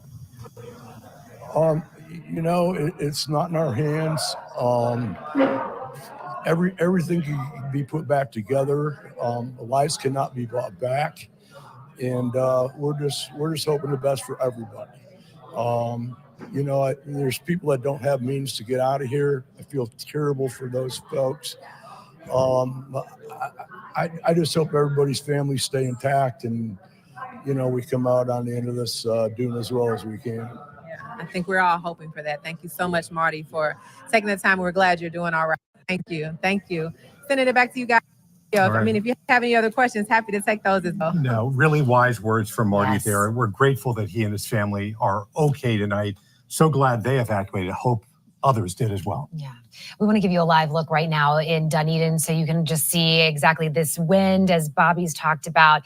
We still are going through it. This wind on the back end is going to be really, really intense. This is where we saw a lot of rescues. If you joined us for coverage during Hurricane Helene, this is an area where we saw a lot of those rescue boats coming in and bringing people out. Right now, you can just see that wind just pushing the rain through, just relentless. All right, we want to go to 10 Tampa. Ms. Angelina Salcido. She is in downtown Tampa right now. Angie, where are you? What are you seeing? So we are in Ybor City right now. We moved from the location that we were at along the convention center to this area because this is actually our hotel. So we are in the parking structure in our hotel. This is a safe place for us to be in. The winds here are whipping, and they're much stronger than what we've experienced throughout the last several hours that we've been reporting. But in the area that we're at right now, we aren't really getting hit by those winds. But you can just take a look and kind of see what it looks like out here in Ybor City. Sheets of rain just powering through this area as the wind continues to pick up. And the rain, of course, is falling pretty heavily as well. We've seen some ponding on the roads as we were driving back to our hotel. We also saw some flooded roads down in downtown Tampa. There is one road very close to Amalie Arena that had a lot of water that was over it. So we avoided that as we were driving back to our hotel, came back to safety. There are a few people that have evacuated to our hotel that are staying here that are coming out periodically just to kind of see what things are looking like. They take a look at the wind, or they bring their dog out because their dogs are staying with them too, and then they bring them back inside. They're just happy to have a safe place to stay. So again, we're in that excessive wind warning. They had issued that earlier today up until 9:30 p.m. That, of course, is fully in effect right now. And Tampa Police Chief Lee Burka actually just mentioned that. He is currently stationed in the EOC. He's asking people to make sure that they shelter in place because nobody should be out on the roads during this time. He wants to make sure that people stay safe. Our sheriff as well, Chad Cronister, wants to make sure that people stay safe. A little while ago, he had said that they were continuing to respond to calls. We're going to be checking in with him to see if they're still doing that as these winds continue to pick up. But that's a current picture here in downtown Tampa. A lot of people just making sure that they hunker down and stay safe as Hurricane Milton makes its way through here. Yeah, you can really see the winds have picked up there, Angie. Tell me exactly, where are you right now? What location?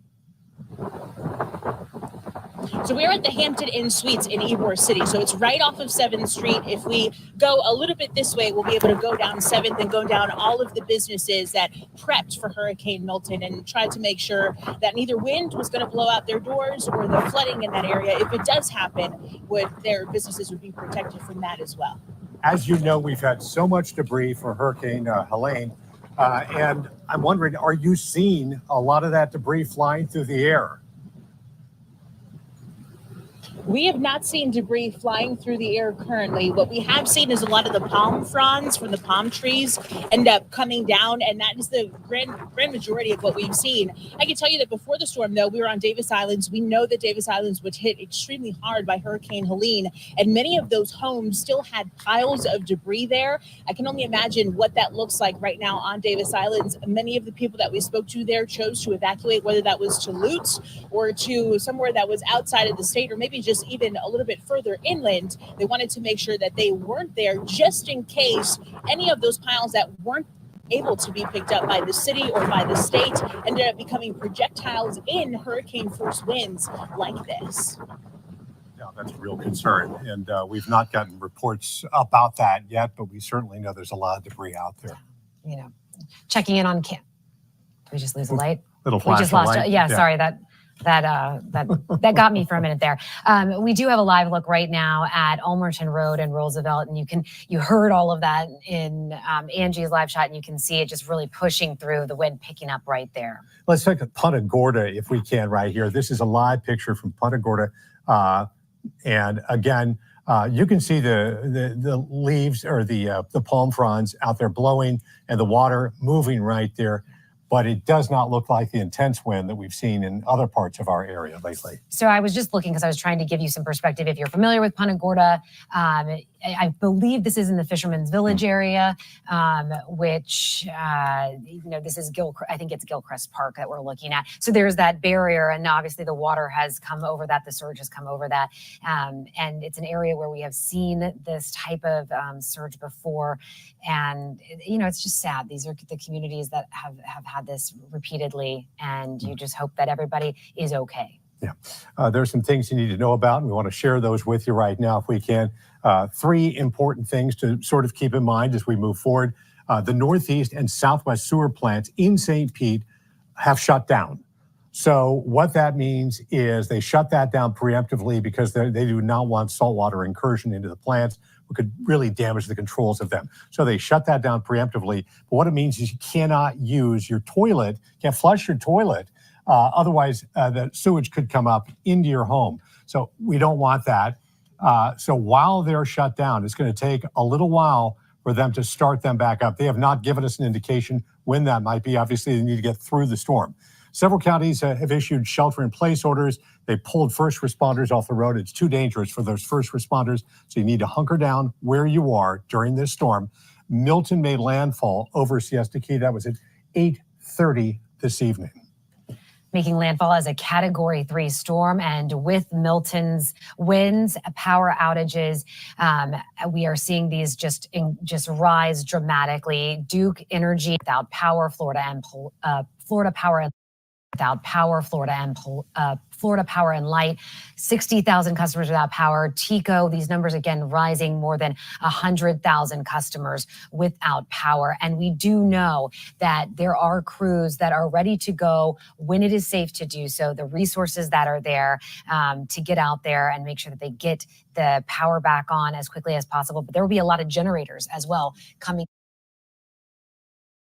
Have to wait for those winds to die down. So that's the key. It's going to take just a little while for them to get an idea of just how bad the damage is and then restore it. Here's a live look at downtown Tampa right now. You get kind of a sense as to what it's like. I'm not sure where this camera location is. I think that's overlooking TGH. Yeah, it looks like TGH right there. And they've got that. Okay, so we're looking off toward Davis Islands that way. A little difficult to make out. I can't tell if it's some signal issue or whether or not the weather is so bad that's making it this. We also have some pictures from downtown Tampa that might give you a better sense as to what it looks like. This right here, this appears to be from obviously an upper story building down there, but you can see the wind, the rain, what you would expect during a hurricane. And you can just see the wind kind of howling through, moving through the streets of downtown. And you wonder what that's going to look like come sunrise, what we're going to see to damage to these buildings. This is Ulmerton at Seminole Boulevard. And again, it's just really the same punishing effects on that back end, the winds kind of moving through that Bobby told us we would have. All right. Yeah, no, and depending on where you are, I mean, it can be a very different effects from south to north and east to west. 10 Tampa Bay's Hannah Deneen is standing by live right now. Hannah, tell me exactly where you are right now, what you're seeing. Well, Dave, we've relocated to our hotel in Brooksville here in Hernando County tonight. The last time I checked in with you all, I spoke with Sheriff Al Nienhuis, and he was urging everyone across the county to hunker down. He was driving back to the EOC to hunker down for the night. So we've taken that advice. We are back at our hotel, and we're getting the storm right on our doorstep here. You can see using through these street lights here, which are fortunately still on, just how powerful this wind is, how heavy the rain is. And the sheriff was just telling me that the heavy wind is pushing trees into roadways. They also have reports of downed power lines across the county right now. And because of the strong wind, they have suspended their normal routine emergency operation, which includes debris pickup. They will not be out cleaning up those trees or those power lines overnight. They will wait to do that damage assessment in the morning. So all the more reason for them right now to have everyone hunker down. The roads are not a safe place to be.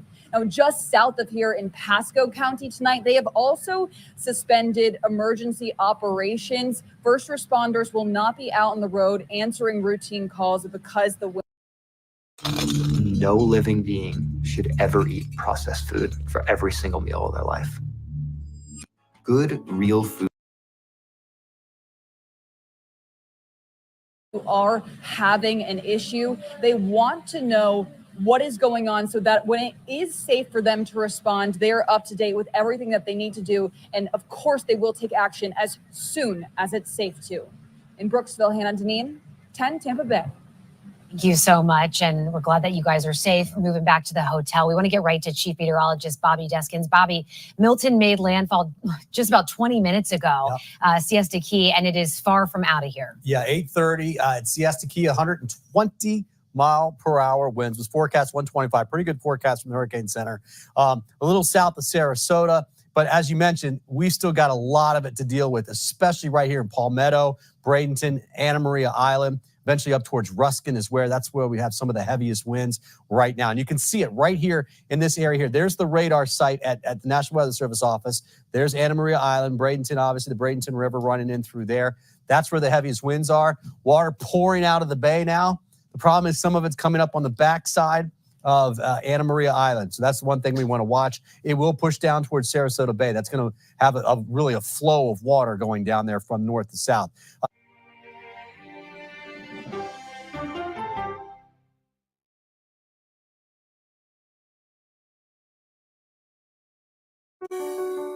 Washington is the seat of power. National security, foreign policy, global economics, every story comes through Washington in some way. We bring some of the most powerful voices in America to the table. We don't just ask the questions, you have to go deeper. We try to understand what's at the heart of the issue we're talking about, to then come forward with solutions. Face the Nation on CBS. The justices ruled that Harvard and the University of North Carolina violated the Constitution. In the aftermath of the Supreme Court decision to end affirmative action in college admissions, uncertainty sets in for some students of color. Affirmative action really gave us an equal opportunity. CBS Reports explores the historic decision and what it means for those chasing an opportunity to change their lives. I knew that college was the ticket to break this cycle. The End of Affirmative Action, now streaming on the free CBS News app. America Decides is your place for fact-based, unbiased reporting. At the White House, the Capitol, on the campaign trail. What do you say to those in your party? Any cracks in the Republican Party? Our reporters and our anchors travel the country talking to voters like you About the issues that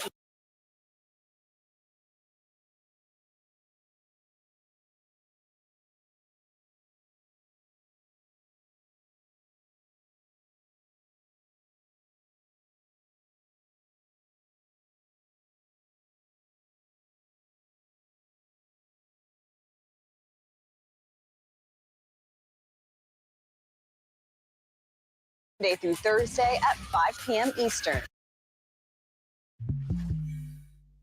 An original documentary from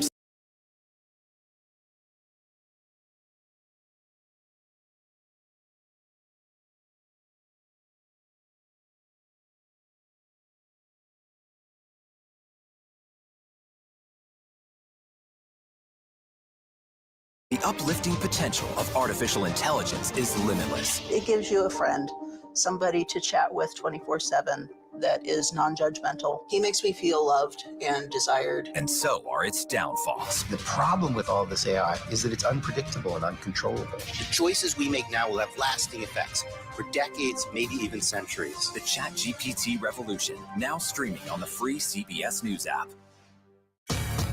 You're about to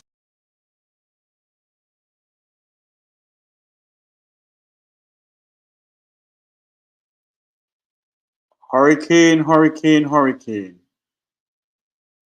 Hurricane, hurricane, hurricane. Hurricane, hurricane, hurricane has made landfall. Finally, it has made landfall.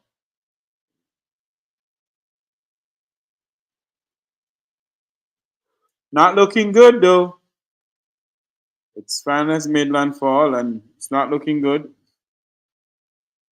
But at least it did make landfall as a category 5.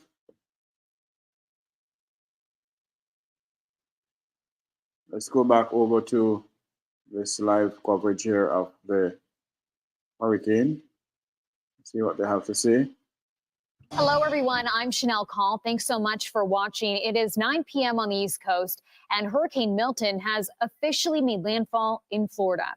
Forecasters are now warning of potentially life-threatening conditions with storm surge possibly reaching up to 15 feet in some places.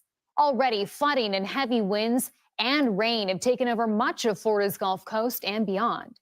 Already, almost 800,000 people have lost power. More homes could go dark as the storm moves inland. Florida Governor Ron DeSantis said earlier, now is the time to hunker down, warning people to stay indoors until the storm passes and emergency personnel can once again reach residents. CBS News Miami correspondent Christian Benavides joins us now from Tampa, Florida. Christian, you've been tracking the storm all night. It looks like it's really coming down behind you there this hour.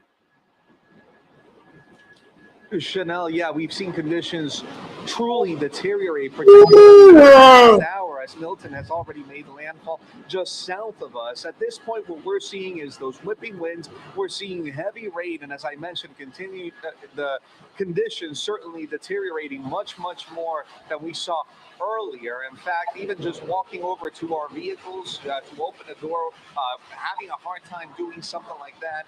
Certainly, you got to remember that the Tampa area hasn't seen a major hurricane make this sort of impact in over a century. So we'll have to see how the damage that this storm does, how that compares to some of the storms that we've seen happen here within particularly along the Gulf Coast in the past couple of years. What we've seen is just communities absolutely decimated. As I had mentioned to you earlier tonight, we've spoken to residents who live in those barrier island communities. They say that they haven't seen storms like this. They've lived there for decades, and it's certainly something that it's shocking to them. We spoke to one woman who lives in St. Pete Beach. She said that the storm surge during Helene, which happened not 2 weeks ago, came up to her neck. She had decided to ride out the storm. Sorry, we're hearing some sort of commotion happening here. It's just, as I mentioned, as these whipping winds get going, you sort of see debris that goes out on the street, and we just want to make sure that everything is okay around us, and it looks like it is. As I mentioned, this woman in St. Pete Beach told me that she had ridden out Helene. The storm surge at that point was at 5 feet, because remember that Helene stayed about 100 miles offshore from where we're located, and it still decimated that community. She called police. She started calling for help. Officials told her that they couldn't go out because it was just too dangerous for them to go out there. And she was in a mandatory evacuation zone, and they had already warned so many people that they had to get out. And this time, she said that Milton was not going to ride out there. At this point, officials truly concerned about what a major hurricane can do to this area. I just want to mention, Christian, because I know the situation there is so fluid. The images obviously behind you are so dramatic. If you need to please let us know. But in the meantime, I do want to ask you about some of the issues that we heard people were having getting gasoline ahead of the storm. Did that impact, the ability to leave for people that did want to do that? there are so many. It's not just the gas stations. I mean, you've got a huge housing crunch because you got to remember that after Helene decimated so many of those communities out on the barrier islands, those folks that live out there came inland and they're living in hotels across Central Florida. And now you've got more evacuations taking place. So you've got people who have nowhere to go. So it's not just about gas and supplies. I know that state officials have said that they're working around the clock to make sure that they get enough gas to all of those fueling stations. But what is truly remarkable is that so many folks at this point are having a hard time finding housing, finding where they're going to ride out the storm. At this point, obviously, everyone is where they need to be able to shelter. We're just starting to get some numbers on the immediate impact. But hold on a second, man. Lost power in Hillsborough County, and that's where you are. Across the state, we know nearly 800,000 people are now in the dark. We'll let you just check in there to see if you're okay to continue reporting. But do let us know again, Christian, if you need to take shelter. Fine. As I mentioned, at this point, we will. You know, at this point, we're inside a garage. But as we look out from here, we are seeing that the flames starting to fly down a road. This is a main artery here that's here in the Tampa Bay area. Yeah, man. When we hear that there's major debris going by, we just sort of take a look behind us. But we're high up, and over here we're safe because we're surrounded. We're inside the hotel. We're in a hotel garage, so certainly safe. I know what I think you just mentioned the power outages in Hillsborough County. We know that this is an area where they're anticipating that they would have some power outages because of where the storm is going through. The north side of the storm is where you see those heavy winds, and you see those whipping winds, and that's normally what's knocking out the power. Where we're at here in downtown Tampa, we're still seeing that the lights are on. We saw some flickering happening earlier, but we fully expect that there will be more outages as the storm moves through. This is certainly a time that people are making sure that they've got what they need following the storm, because you got to remember, once power is out, it could potentially be out for some time. And so people have their generators, and that's why you're seeing so many gas stations. You mentioned that so many gas stations that were out of fuel. Folks are just making sure that they have enough gas, not just to get around, but for those generators to be able to just stay in their homes while cleanup gets underway. State officials have said that they've got a number of linemen already ready, scores and scores of linemen that are already ready to be able to respond after the emergency happens. I think one thing that I should also note is that landfall for this storm happened so much earlier than originally forecasted. You'll recall some of the early models said that landfall was going to happen perhaps in the overnight hours after 2 a.m. in the morning. So you just got to hope that folks that live out on those communities, that's what I'm hearing, that the outer band was as far as to Cuba in time and for the Jamaica. storm. Another thing I'll mention is that even earlier today, perhaps a good sign is that downtown Tampa looked like a ghost town because so many people heeded those evacuation it made landfall now category 3. One of those exceptions, a woman who was driving down the road, she got into an accident with an emergency vehicle, and that's why officials have said that, look, you needed to be hunkered down from earlier today. It made landfall right now, so it's landfall now. Emergency vehicles that were out earlier. Category 3 or 4. We're not seeing any vehicles out there. Christian, we so appreciate your commitment to telling us this story this hour. Please just take a second to reevaluate what's going on behind you to make sure you're safe. We thank you for this, and we'll check in again soon. And CBS News Chicago's chief meteorologist, Albert Ramon, joins me now for more on the path. So what are we looking at right now, Albert? You know, as Christian mentioned, landfall happened so much faster than originally expected. What is the latest on the storm's path this hour? Well, it's inland, you're right, and the slowly but surely weakening will occur. As a matter of fact, we're looking at the sustained winds going from 120 miles per hour in the last hour to now 115. But let's get you updated on the big headline. Milton has made landfall as of 8:30 Eastern time near Siesta Key. That's just the south of Sarasota. You see Tampa Bay up towards the north, came in with 120 mile per hour winds. We have reports of 93 mile per hour wind gusts at both St. Petersburg and also in Sarasota. And now it's down to about 115 miles per hour, still a Cat 3. It'll be a Cat 2 in the next hour. And just after midnight, we're expecting it to be a Category 1, but still destructive winds are in the forecast as it moves across the entire peninsula, now moving up towards the north of Sarasota. So this is look at some of the latest wind gusts. In just the last couple of minutes, we're getting reports of the gusts up to 82 miles per hour in Tampa. So you saw the live report, the trees, the wind, the rain coming down. This is the worst the weather has been in Tampa, at least downtown, all evening long. And it's two main concerns now in Tampa and also St. Petersburg. There's the wind threat that's going to be continuing the power outage issues, but we have relentless rain right over the Tampa Bay area. So flash flood warnings are already in place, and we're not seeing the rainfall rates come down anytime soon. Right now, flash flood warnings, it's possible we could get a flash flood emergency issued for the Tampa area. We'll keep an eye on that. The reporting station has been knocked out at St. Petersburg. It's no longer reporting. Again, we had a report of 93 miles per hour in the last hour in Sarasota, 82 mile per hour wind gusts right now in Tampa. Along with the heavy rainfall, we're looking at that extreme wind warning that remains in effect for at least the next 30 minutes across the Tampa area. So you want to shelter in place away from windows. Weather Service advised when these extreme wind warnings are posted during tropical events, you want to treat them almost like a tornado warning. It's a huge area, again, with wind gusts accelerating well above 75 miles per hour. The Doppler radar out of Tampa still suggesting wind gusts around 80 miles per hour offshore. This is the one headed towards Venice and also Sarasota and Siesta Key. So we're talking about landfall. We had the first eye wall move in, the center right on top of you, and now the secondary eye wall here towards the left side of the eye, the western side of the eye, moving ashore. And there are also some very intense winds being sampled over Tampa, downtown Tampa right now at 76 miles per hour. So tree limbs can come down, trees could come down. We've got saturated soil.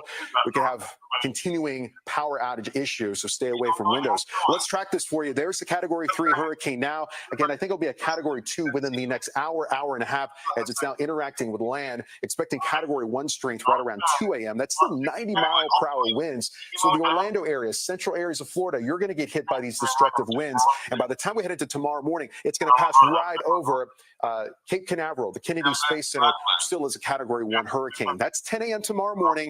That's going to be passing to the north of Bahamas, and then things start to finally settle down. I don't think, though, we see tropical storm force winds exit out of Florida, at least the east coast of Florida, until around 7 o'clock around dinner time for tomorrow. The other big headline, and this is going to be, I think, what this hurricane is remembered for, it's the storm surge south of Tampa, around Venice Beach and around the Sarasota area, 9 to 13 feet. Back to you. All right, Albert Ramon, thank you. And for the latest on this, let's check back in with Jamie Roan. He is the Deputy Director of the National Hurricane Center. Jamie, good to see you again. So since we last talked, we can now confirm that the hurricane made landfall. Talk to us about what's going on with your radar situation right now. What's the latest on this?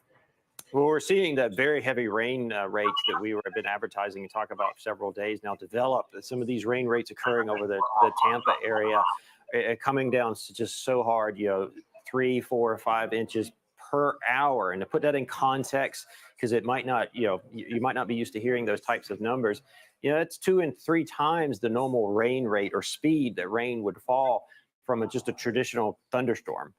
And when rain falls that fast, that hard on an urban area, you almost get an instant flood. It has nowhere to go, and you just get this instant flash flooding. And you're seeing that unfold all throughout the Tampa Bay area as we speak.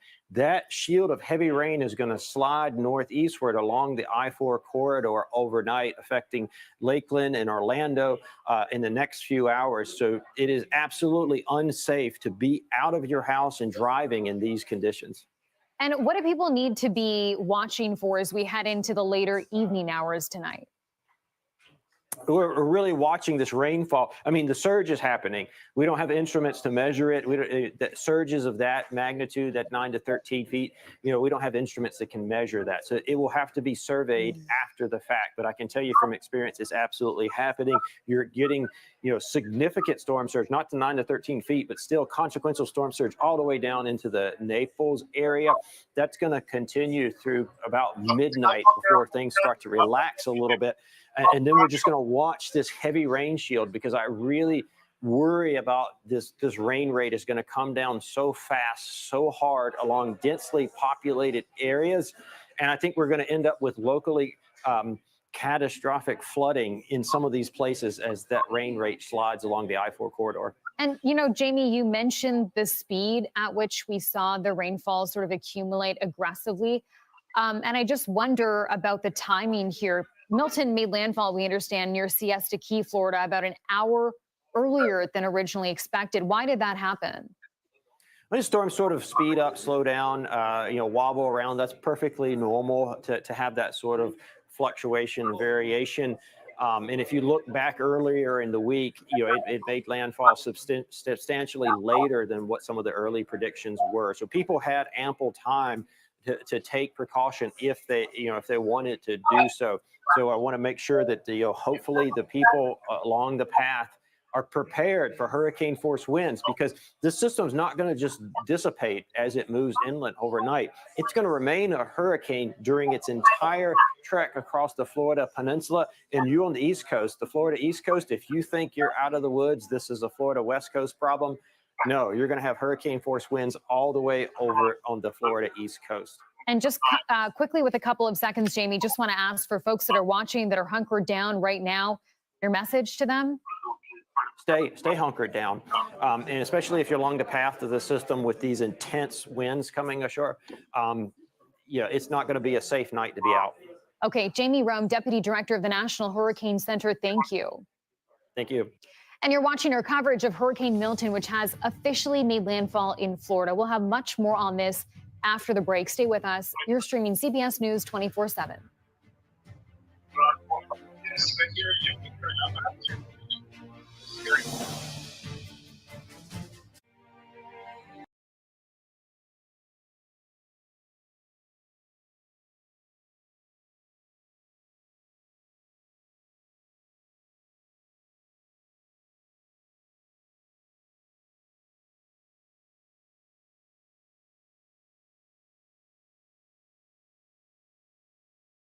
CBS Evening News with Nora O'Donnell.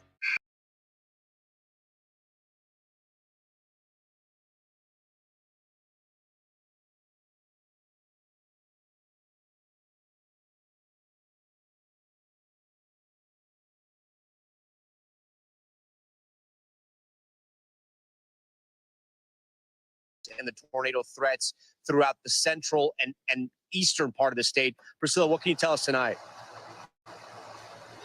Yeah, so we know that there have been dozens of reported tornadoes throughout central and southern part of the state, and we've seen some pretty dramatic footage of the damage. In St. Lucie County, there was a sheriff's building that is now just a pile of mangled metal, and we're talking about a 10,000 square foot building that has just been destroyed by a reported tornado. We also got some traffic cam in from Fort Pierce, Florida, where you just see these huge debris flying by as there is a funnel cloud there. And there are also reports of some injuries in some places as a result of these tornadoes. The good news is that a number of those tornado watches did expire at 9 p.m. So there's hopes that we will not see any more of that tonight, but certainly a very terrifying experience on top of an already very destructive and potentially deadly storm. Tom? Okay, Priscilla Thompson for us. Priscilla, we appreciate it. We thank you for all your reporting. Please stay safe. I do want to talk to the emergency management operator for Sarasota County, where we are tonight.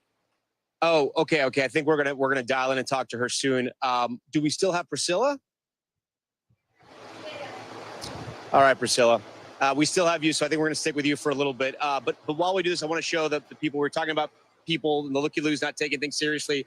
There's a couple on a motorcycle right now, just going through a massive hurricane. Again, we're in the eye, so it's calm, but probably not the best idea, especially when the storm surge has started. You can see it here. The water is rising, and it's actually rising surprisingly fast. I mean, I've covered hurricanes before, and you see that storm surge come in, but you can actually see the rate at which the water is coming in, pushing some of the debris. Luckily, there were no debris piles out here on the coast of Sarasota. We know that in the neighborhoods and the suburbs there are, but thankfully they cleared out all that debris here. The wind's still not that strong. Priscilla, I'm curious, where you are in Orlando, what kind of effects are you feeling from the hurricane? Yeah, Tom. So the rain is starting to come down harder already. We're seeing some water beginning to pool on some of the roadways here, and the winds are also starting to pick up. And so right now, officials are saying if you are not yet sheltering, you have about a half hour to do that before the worst of this storm is expected to move in and make things a lot more complicated here. And what is interesting about this area is that during Hurricane Ian, they saw devastating flooding, and Milton is expected to be far worse. We're talking about up to 14 inches of rain here that could just cause catastrophic flooding in addition to the 80-mile-per-hour winds. And there are people who have evacuated to this area. I spoke to a woman who lives in St. Petersburg, said that she lost everything during Hurricane Helene. All that she has left there is a 10-foot by 10-foot storage unit that is on the first floor in St. Petersburg with all of her life's possessions. They drove up here to Orlando today, and she is just numb. She says that she doesn't know what to expect. I want to play a little bit of that conversation I had with her. You're really kind of numb. You're really just kind of numb. We've all been in shock. Just your adrenaline just takes over. We've been through a lot of suffering, so I think we understand suffering in just such different ways, and I know that we get through it. And so many people here just feeling lost. And that woman, I don't know if you could see, was clutching a rosary. And she told me that she has been praying nonstop, hoping that this storm will not be as bad as it is projected to be, especially here in Orlando, where she and her family are sheltering. Tom?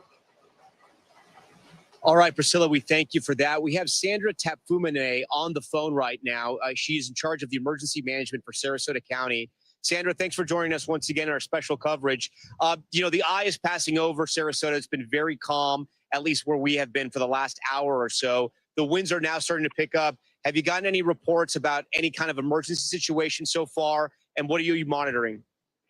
Yeah, hi. Thanks so much for having us on. So right now we have not gotten too many reports of any emergencies. We do anticipate that to increase as the eye wall or the eye passes over the county. Right now it was going over Siesta Key and starting to hit inland a little bit. So it is eerily calm here, and we know that that's not going to be the case in a short time. We're expecting the storm to deteriorate with the conditions.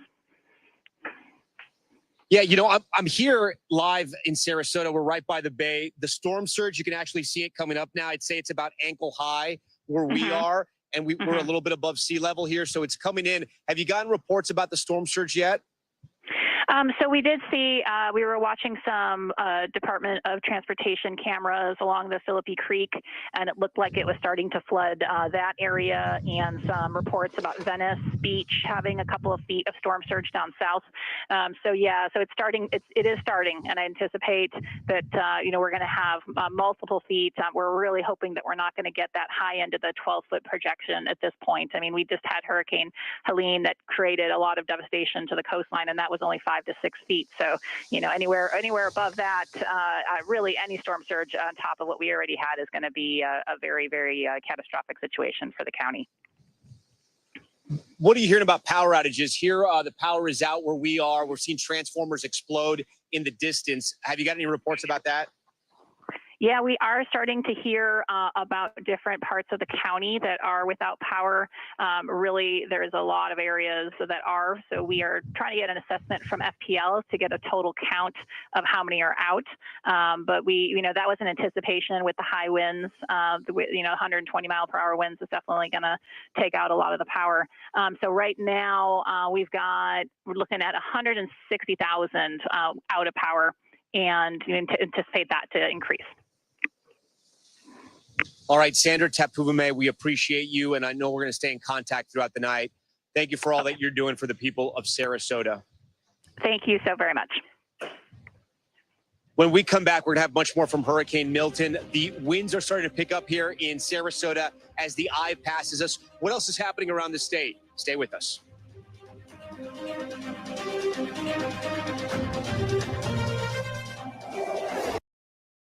Hi, I'm Tom Grieve, former state prosecutor and USCCA network attorney.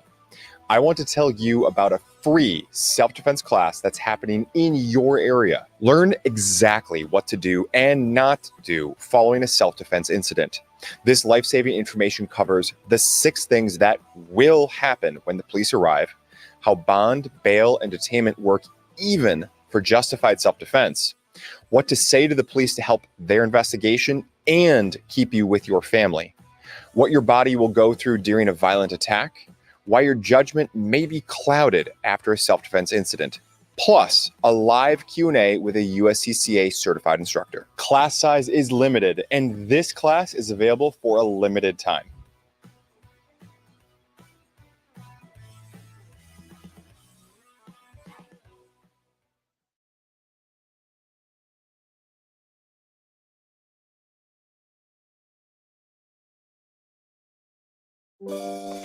Take one newly opened Pi Bank savings at a great 5.5% APY interest rate. No fees, no minimum balance, and FDIC insured. Open your Pi Bank savings at pibank.com.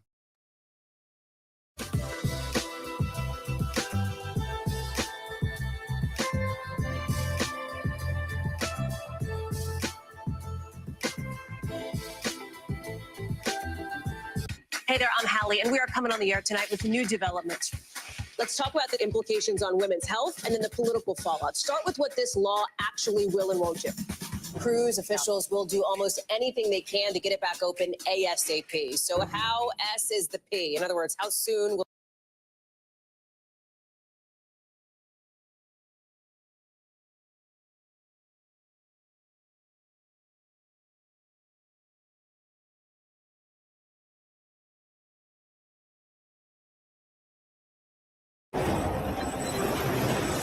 They're rolling on.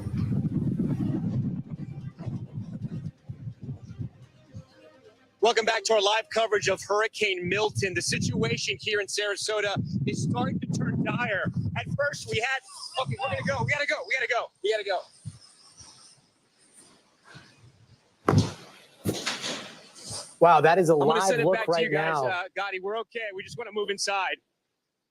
Wow. If you're joining us live, we're watching Tom Yamas and his team fall back right now. Just moments ago, Tom Yamas was in the eye of the storm. It was completely quiet. There were people driving around. There was not that storm surge that you're seeing. And now all of a sudden, within a matter of a minute or two, it is complete chaos where he is. The wind gusts are picking up. You see those flashes of light. You see what look like transformers blowing in the background, and that storm surge has come in. Again, we are watching this live feed of Tom Yamas and his team falling back to safety. If you were watching just a few minutes ago, you saw Tom. He was walking out there in the street. He was walking in relative calm. We were just talking about how eerie it was. And now that team is having to fall back to some safety. You see the footsteps there in the storm surge that is rising there in Sarasota. Incredible images. We're going to wait for Tom Yamas to reposition in a safer position. They've got a lot of different fallback locations throughout that area, and so they're going to be falling back to one of those safer positions. But for now, joining me from Sarasota as well is storm chaser Ben McMillan. Ben, did you see this? All of a sudden, the backside of the wall comes screaming in, just like Tom's team there. Yeah, Gaddy, some really scary moments. You saw some of the power flashes, the explosions in Sarasota. We've moved north to Bradenton, and you can see now significant storm surges coming in off the bay here, Tampa Bay, into the area here, and the conditions are really going downhill quickly. So last few moments here have gotten extremely violent with the wind, and I think it's definitely safe to say the storm's not over yet.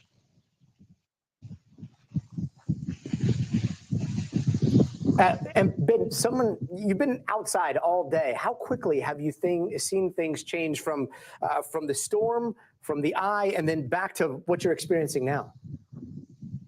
Well, I think the most revealing thing is how quickly we had a calm eye probably just 15 minutes ago. I was out here standing talking with my crew. We have a paramedic and a photographer, and we had no issues. And now you can see I can barely even stand. But I'm going to step back and show you I'm knee-deep in water. So this water was not here. The winds were calm. So that just shows you how dangerous these storms are and how violent they can be. And I'm now seeing power flashes in the distance. Wow, Ben. Well, thank you so much for your coverage, and we hope you fall back and find somewhere safe to ride out this particularly intense part of the storm. Sure. Joining us now is Jamie Roan. She is the Deputy Director of the National Hurricane Center. Thank you so much for being with us right now. We're in the landfall window. The timing has moved up literally a few hours ago, and it's become stronger, bigger. It's making landfall, and now we're seeing the backside of that wall go through. Can you walk us through what we're seeing right now? Yeah, unfortunately, all of the hazards that were predicted with this particular landfall are unfolding. You can see it in some of the footage ahead of this segment. So let's start first with the heavy rain. So the heavy rain is along and to the north of where the center is tracking. That is placing that heavy rain and that flash flooding. And this is not typical rain. This is seriously intense rainfall rates over the Tampa Bay area, and it's going to move along the I-4 corridor overnight. So that's Lakeland and Orlando. The worst of the surge, which is where the footage was earlier, is down here south of where it made landfall. So it made landfall at Siesta Key. So the worst of the surge is this Port Charlotte, Venice area in Sarasota County. And so, they're sort of experiencing the brunt of it as we speak. And then the core of a major hurricane moved ashore here. And so these extreme winds, and we've already got a report of a gust of over 102 miles per hour. These extreme winds are just moving inland, and with it, you're just getting, exponential rise in power outages as this core moves slowly inland. And when we're looking at Sarasota right there, where a bulk of our teams are, you're starting to see the backside of the storm come in. How much storm surge is that going to be bringing in the next 30 minutes to an hour? Well, we think the peak of the storm surge is going to be somewhere in the 9 to 13 feet. We don't have any instruments that can hold up to those types of conditions, so we don't have anything to measure it or report it. But just based off experience, when you get that sort of onshore wind at a big hurricane, you're going to get every bit of that 9 to 13. And what are your biggest concerns as you see the hurricane now making landfall and ripping across Florida there? It's unfortunately impacting a densely populated portion of Florida. This I-4 corridor that connects Tampa, Orlando, and Daytona, very heavily populated, and some of the worst of the conditions are going to ride right along that area, exposing probably millions of people to these conditions. And we know that the storm surge, it doesn't seem like the storm surge concern for Tampa has materialized, but where are the places that are going to be hit over the next few hours with the storm surge the worst? Well, Tampa just swapped out one type of flooding with another. So instead of getting the saltwater flooding, now they're getting the intense flash flooding that is occurring from the heavy rains. The peak of the storm surge is just a little bit to the south because the center came in just south of Tampa. So that 9 to 13 is probably in the Venice, Port Charlotte area. Jamie Roan with the National Hurricane Center, thank you. And we are continuing our special coverage as Hurricane Milton makes landfall across Florida's Gulf Coast near Siesta Key as a dangerous, potentially life-threatening Category 3 storm. This is a live look at the conditions right now in St. Petersburg, Florida. The monster storm weakened overnight from a Category 5, but then grew in size. Impacts are going to be felt all across Florida, even up to southern Georgia, and flooding and power outages are already a major issue. More than 1 million people right now all without power, and storm surge, as we were just hearing, could reach up to 15 feet in some parts. Tornadoes have also been making things much more dangerous as dozens of reported twisters earlier ripped up some communities hours before landfall. All of this happening just 2 weeks since Hurricane Helene slammed into Florida, forcing people in hard-hit areas to scramble and to get rid or secure any debris that could be a hazard in front of their homes before Milton's arrival. That's some of those debris piles that you're seeing right now. Hopefully those debris piles, the most of them have been taken away, because as the storm surge comes in and as the winds rip through, you can see how those debris piles can turn very, very dangerous. NBC News meteorologist Angie Lastman joins us now. Angie, I mean, that was incredible. I don't know if you were watching, but that shot with Tom Yamas earlier, it was fine. It was peaceful. It was almost this eerie calm, right? And then as soon as we went to him, in a matter of seconds, everything turned and he was just being tossed around, and they had to fall back. So can you walk us through what they experienced with those winds as the wall went over them? Yeah, so they experienced the pressure drop in the eye. They experienced the extreme calm where you can even sometimes hear frogs and bugs outside. And then they experienced really the worst of what Hurricane Milton has to offer when it comes to those winds. We know that the eye wall is where the strongest winds live. And where Tom is, they aren't actually the worst of it per se, because you move a little farther to the north and you'll really start to see things ramping up, but it isn't pretty. It is not something that you want to be out in for sure. And you'll, when I show you these wind reports that we've got in over the past hour or so, you're going to be impressed. One thing to note, we've got a flash flood emergency going on across Tampa. No surprise. We have reported 5 inches of rain in the St. Petersburg area in 1 hour. There was already over a foot of rain that has happened in the past 24 hours. So you can just put into perspective what that means for the flooding that's ongoing across the Tampa area with this kind of setup of this rain, the purples and the deep, deep reds kind of sitting over that area. And this is likely going to continue. We're talking catastrophic flooding occurring with this rain that's working across that region. So it's not, of course, just the wind. It's not, of course, just the rain. We've also got the storm surge that we're talking about a little farther to the south. But this is going to be something that this area is going to continue to see. Here are some of the wind speeds that we've already recorded. Bradenton, 96 miles per hour, Gotti. We've got the same going for St. Petersburg. Again, that north side of that eye really is where the more substantial kind of impacts are. But still, you look a little farther to the south, Venice over 90 miles per hour. So this is exactly what we expected. Those hurricane force winds ongoing here.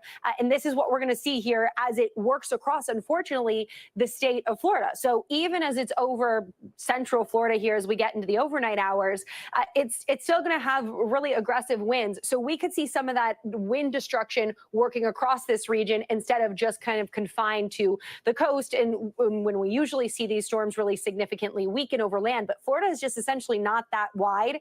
So that's going to hold together. And remember, it came on shore as a Category 3. It still had a whole lot of steam in it as it made landfall. Here are some of the wind gusts we've seen in the past hour: 82 miles per hour in Tampa, even inland for Winter Haven and Orlando, over 50 miles per hour. The power outages are going to continue. We've already seen over 1 million power outages reported for the West Coast. That's going to expand here as the night goes on for folks across the middle of the state. And here's why. Notice this little red kind of circle right around the center of that system. Those are the hurricane force winds. So look, they'll work across the state. And again, the damage is what you're going to be seeing. On top of that, the flash flood risk is going to be immense with those highest amounts already totaling up. Gotti, we've got more than 6 inches in Tampa, already 2 inches in Orlando. These are saturated grounds. And all of that on top of the fact that we still have a potential to see some of those tornadoes coming in on those outer bands as it works across the state. Angie Lastman, thanks so much for keeping an eye on all of that. 6.75 in Tampa so far. It's incredible. Let's bring in NBC News correspondent Sam Brock, who is in Fort Myers, a little bit south right now. Sam, what are you seeing on the ground right now? And are we starting to see an escalation in the storm surge? A material change in just the last hour, Gotti. To situate this for you, I'm in a parking garage so that we're safe in Fort Myers on the 4th or 5th floor. Sound structure. We have a bird's eye view from up here. And if you look down, this is downtown Fort Myers. I would say, at least at last check, when I walked down there, a couple of feet of water have just flooded the streets here. It's coming from the nearby river, the Caloosahatchee River, which was basically at ground level a couple of hours ago when we were live for nightly news. And within that 2-hour span, it's coming in from every which direction. And I know from our vantage point, again, for safety, you're not going to be able to see all of this, but you, I'm sure, see all of the pooling within this street. There's a parking garage sort of catty corner from where we are right now. And I'm looking at the water levels reach about the 2nd or 3rd step and continue to rise. I just see someone kind of checking out and walking back into the parking garage, probably have the same idea that we do, which is to say, there is definite storm surge here. And, you're hearing these reports of major flood stage situations in places like Punta Gorda, in Naples, which is about 25 or 30 minutes south of where I am, certainly north. I know you were just talking with Angie about Tampa and Sarasota, although initially Tampa had that weird anti-surge situation going on. But now a lot of these cities, and you feel the wind coming in, gusts that are pretty close to, I would say, hurricane strength if they aren't. Listen to that. That's the palm trees just swaying back and forth, physically being moved. You're just seeing flooding, and I can't even imagine what we're going to be looking at tomorrow morning. We were just talking about, we hope we can get out of this garage, because right now it's a couple of feet and just climbing. High tide is 8:15 tomorrow morning. So we are 70 miles away from Sarasota. The lights are flickering on and off right now. I'm sure you just saw in the background. Things go dark. Look at this whole street. Look at this. Okay, all the street lights we just saw that simmering and right going behind out. you. No power. Right behind you. We saw a big transformer blow. We saw the lightning hit, and then all of a sudden it is pitch black behind you. And there it goes. This is Back on again. downtown Fort Myers. Wow, that's incredible. What are the biggest concerns in Fort Myers? I know that there was a little bit of a wobble here with this hurricane. It kind of started to dip south. So the trajectory was a little bit different than what people expected. What are the biggest concerns right now in Fort Myers? Storm surge. Now, as it pertains to Fort Myers specifically, and a number of the other counties, like Lee County, as of about an hour or two ago, still had deputies in the streets. I would doubt that's the case now. Many of these other localities do not want to put first responders in harm's way by going out to try to rescue people who chose not to evacuate in the middle of a storm. Once you get to about 45 miles an hour or greater on sustained winds, they're just not going to do it. So that's point A. Point B, we're in downtown Fort Myers, and I think this is definitely worthy of clarification. Fort Myers is coastal in a sense. We're not far from the Gulf, but you got to go all the way about another 8 or 10 miles to get to those barrier islands. This is all in an evacuation zone we would not be able to access.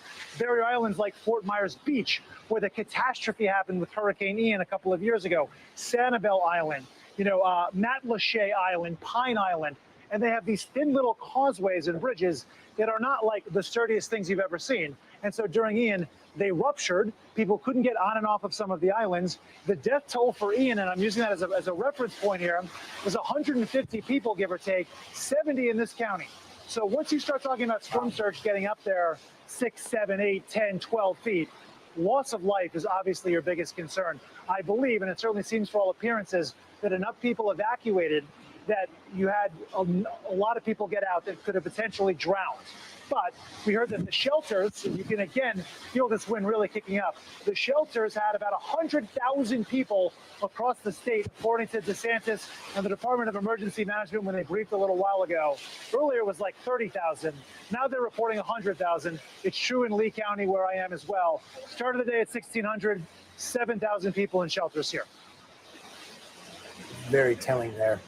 Sam Brock, stay safe, and we'll be checking back with you in just a little bit. Let's go back to Tom Yamas in Sarasota. Tom, I can't even describe what you and your team just went through. I mean, we were watching your shot. Everything was so calm, eerily calm. And then all of a sudden, I thought this was like playback or something. I could not believe that this was happening live because it happened so quickly. What was it like on your side of the woods? Hold on, Gotti. Power's just going out over here on the island of just off Sarasota. I'm looking out over here. You can see all these hotels and condos have just lost their power. It may fire back up again once their generators kick on, but this just happened. You see it right there. Wow. Listen, Gotti, this is the craziest part of this hurricane right now. Like I said, after that eye pass, Bill Cairns told me, he said, get ready for it. And you're right. It was incredibly calm. And then I'd say within minutes, it got incredibly dangerous. We were reporting, I think we have the clip there, and I was just basically saying how the situation was growing dire. We were watching that storm surge come in, and then a transformer, I think, exploded over our head, and that's when I realized it was getting too dangerous. We brought the entire team back. We're completely fine. We're surrounded by concrete here. We're high up. I do want to show you the storm surge. Here's the clip right now. Sarasota is starting to turn dire. At first, we had, okay, we're going to go. We got to go.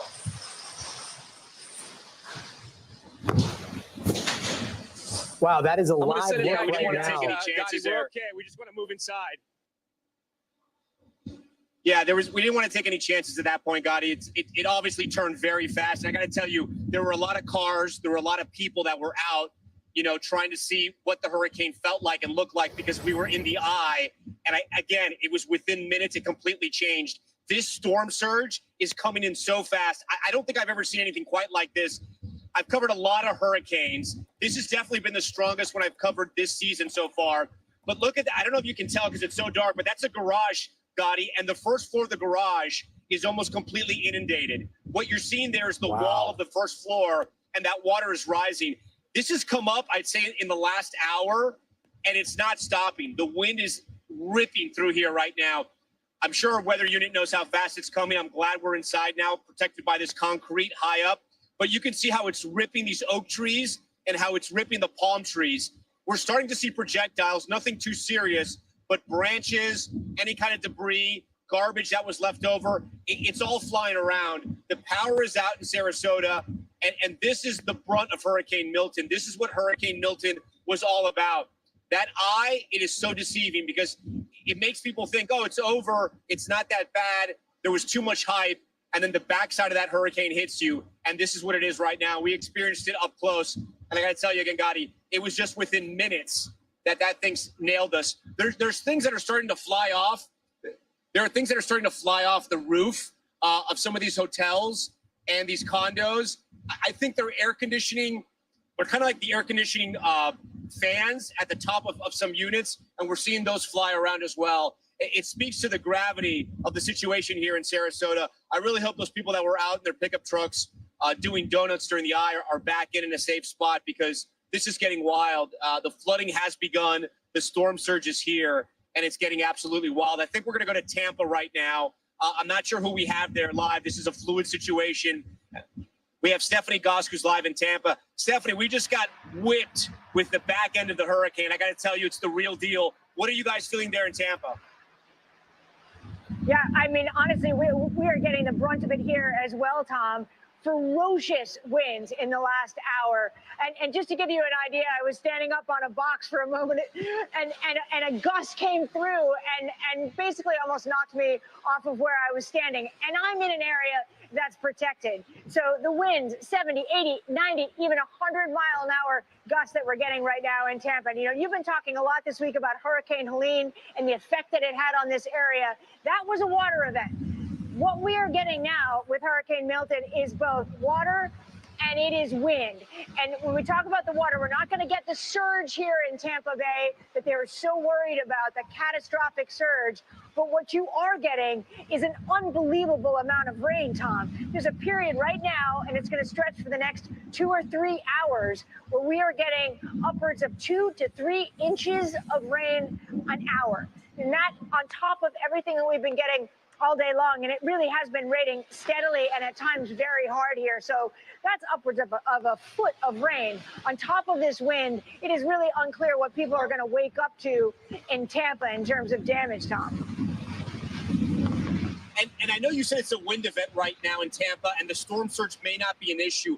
Are you seeing any type of flooding at all right now? Are you feeling any type of storm surge? Or are you guys further inland and you can't really see it at this point? We are not on the bay specifically. We are about a mile away, but there are a couple of bodies of water around us. There was what was a small, what I would call pond earlier that looks more like a lake, and there was also a canal that is now much, much higher. So those water levels are certainly rising. The streets have water covering them, although I wouldn't say it was flooding. It's probably likely because the water is just landing so quickly and not draining yet. But you have to imagine that at some point it just becomes oversaturated. We are getting flash flood warnings, or those repeated loud sirens on our phones saying that it is a life-threatening flash flood situation here in Tampa, where our equipment is actually getting blown over now by some of these gusts of wind, even though we're standing in a place that has walls on 2 or 3 sides right now, Tom. All right, Stephanie Gosk, you and your team, please stay safe. The situation is getting pretty dangerous here in Sarasota. There's debris. Look, George, shoot this over here. You see debris. This is basically some type of vinyl siding that's been ripped off. It looked like it was a portico by these tennis courts here, and now it's just getting tossed around in the wind. Jesse Kirsch is just below us as transformers are exploding around us. Jesse, you're literally one level below us in the same protected structure. This just got really wild. This is way more intense than what we experienced during Helene. Hey, Tom. Yep, Tom, I'm going to have David pan over here because that piece is sighted. We're going to watch it for our own safety as well. It is skidding across the top there. And if that blows our way, Tom, that's a real problem. So just bear with us. I know you guys are going to be watching this too. It's flying. Oh my God, that piece of, did you see that, Tom? That is unbelievable. That is a huge piece of metal siding flying in the air right now. And we're going to, okay, look at it. It's pinned to the side of that garage. And I can tell you, Tom, before the lights went out down there, that the first floor of that parking garage is filled with water. There was a trash can floating in there. And I've been watching the water level on this ramp below us keeps on rising. This is why we are elevated. This is what storm surge can do. And we're just seeing it going up slowly over here. If someone is out on the barrier island area as this crashed in, there is no time in some cases to be racing to a higher level. And it may go so high that you don't even have a chance. And this is why officials have been pleading for evacuations. Tom, I have to tell you, we're less than 2 weeks since Helene made landfall. And we now know from the county, they have close to, at last check, close to 10,000 people in county shelters here in Sarasota. The county says that is the highest volume of people they have ever had come to a shelter in the history of their evacuations. That echoes what we've been hearing on the ground here from people. Helene changed their perspective on these storms. It was the hardest hit, the mayor told me, compared to others that they've had in this community. And hopefully that inspired more people to get out early enough, because we are now seeing how powerful these winds are gusting. All this rain whipping around, you would not have a chance to be driving through this safely. We know the police are off the roads. And with all that debris out there, this is not a time to be outside, Tom.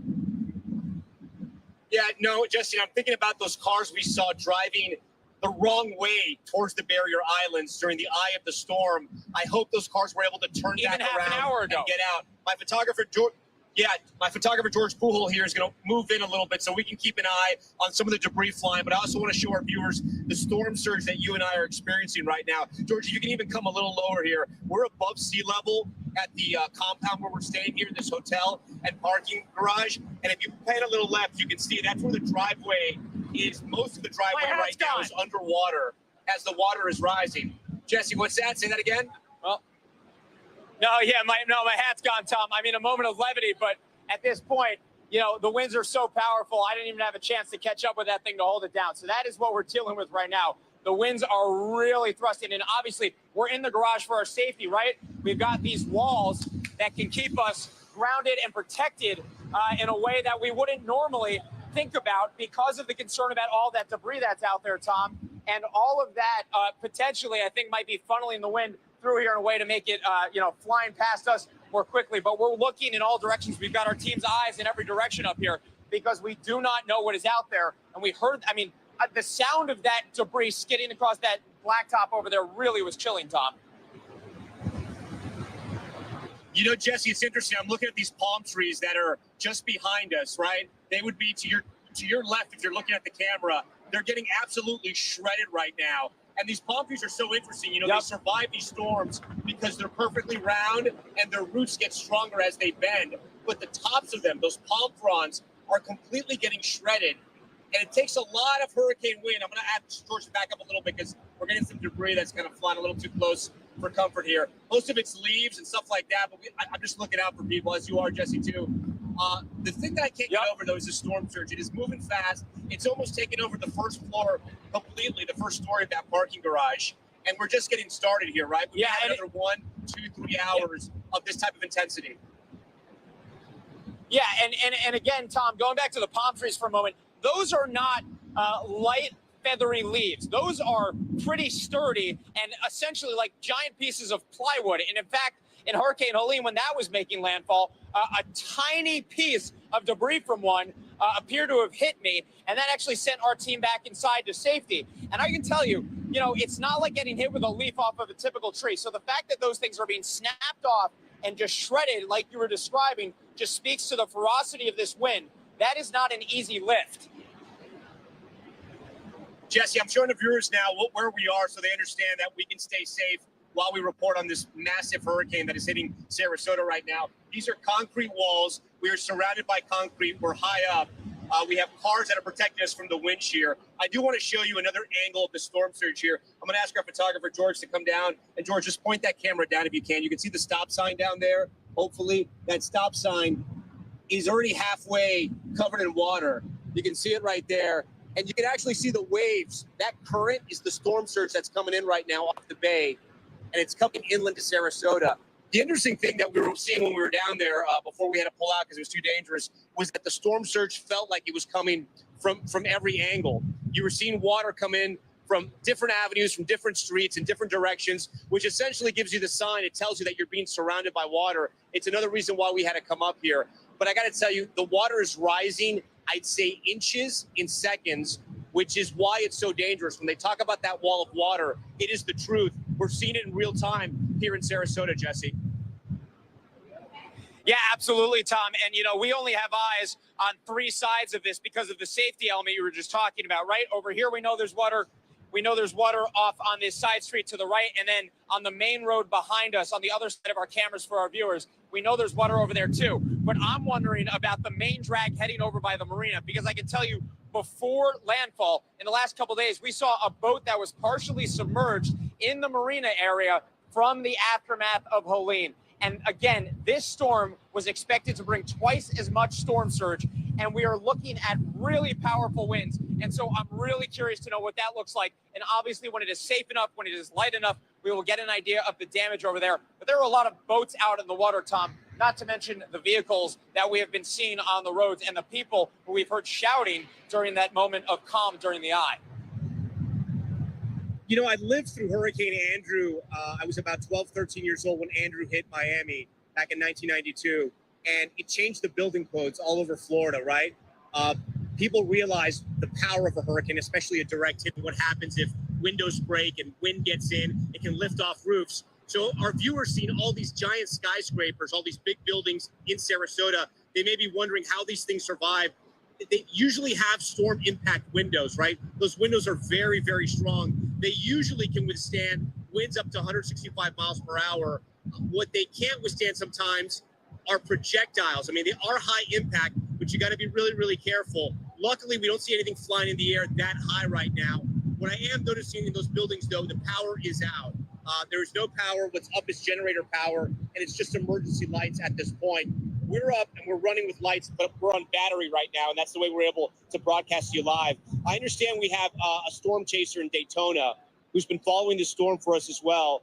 Daytona's far from us. It's on the east coast of Florida, but the storm is so big that everyone in Florida is experiencing something. What are you seeing there in Daytona?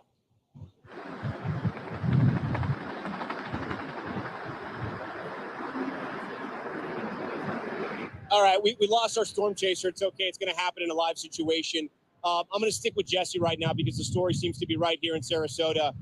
Jesse, you were here a couple of days longer than I was, covering what was going on here. You saw some of those debris piles, you told me, further inland. It felt like people got out of Sarasota. We were seeing businesses boarded up. Is that the sense you got? And were they able to tackle those debris piles? Or was it sort of too much and not enough time like it was in Tampa? Yeah, I think, Tom, that it was too much. We know from the governor that he said they were working 24/7, but he also says they only got 50% off the barrier islands. Wow, that's a really strong gust. I can hear it through your mic, and we just got the wind shifted directions and got a rush of water to the face. There's definitely still a lot of debris out there. The mayor had told me yesterday that well before landfall, they had stopped collecting debris, and there were still piles as I was walking with her in a ghost town, effectively, street out on the barrier island. I also can tell you, Tom, I know you are no stranger to covering these either. Oh, man, that's really rushing through. When we come to town, right, we stock up like everyone else. Food, gas, non-perishable food, gas, water, gas cans, so we can have extra fuel on hand.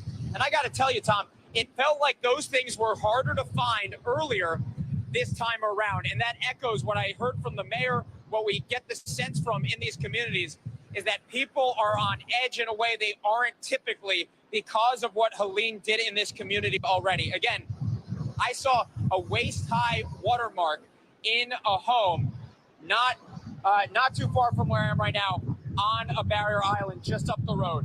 And that was from the last storm.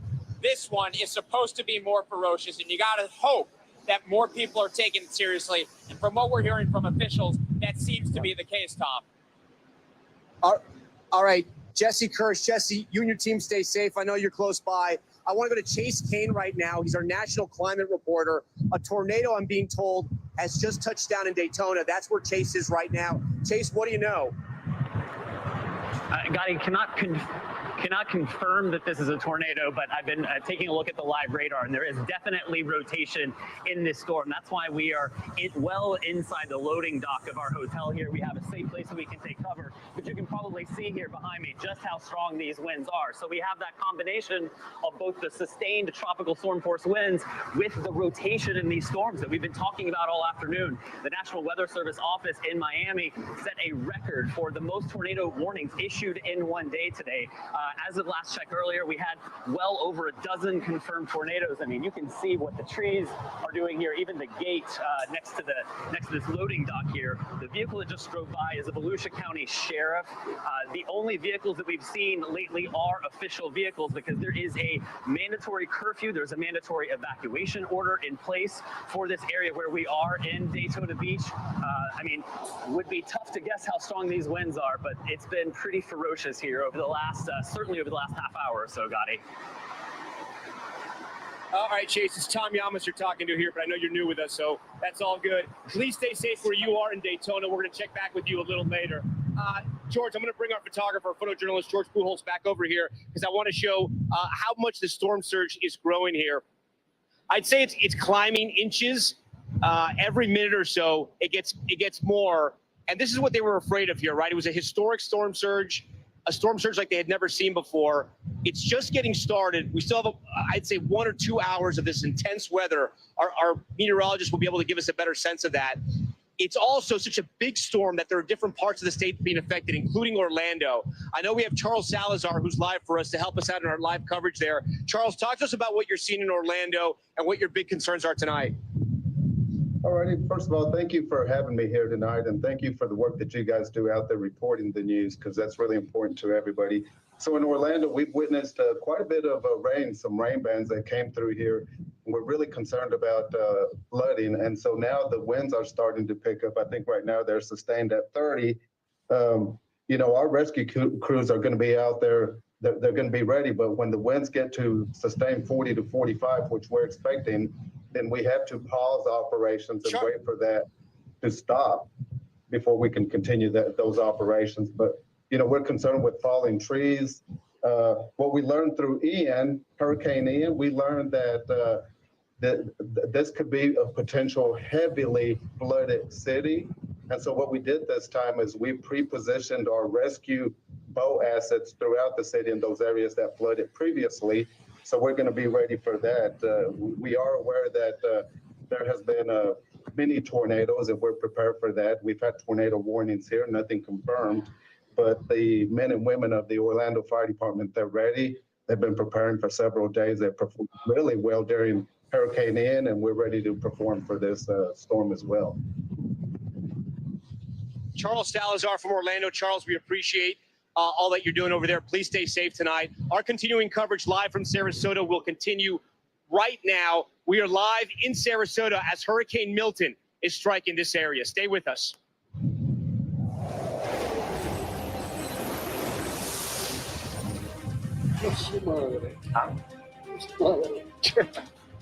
Okay, guys, what's the plan?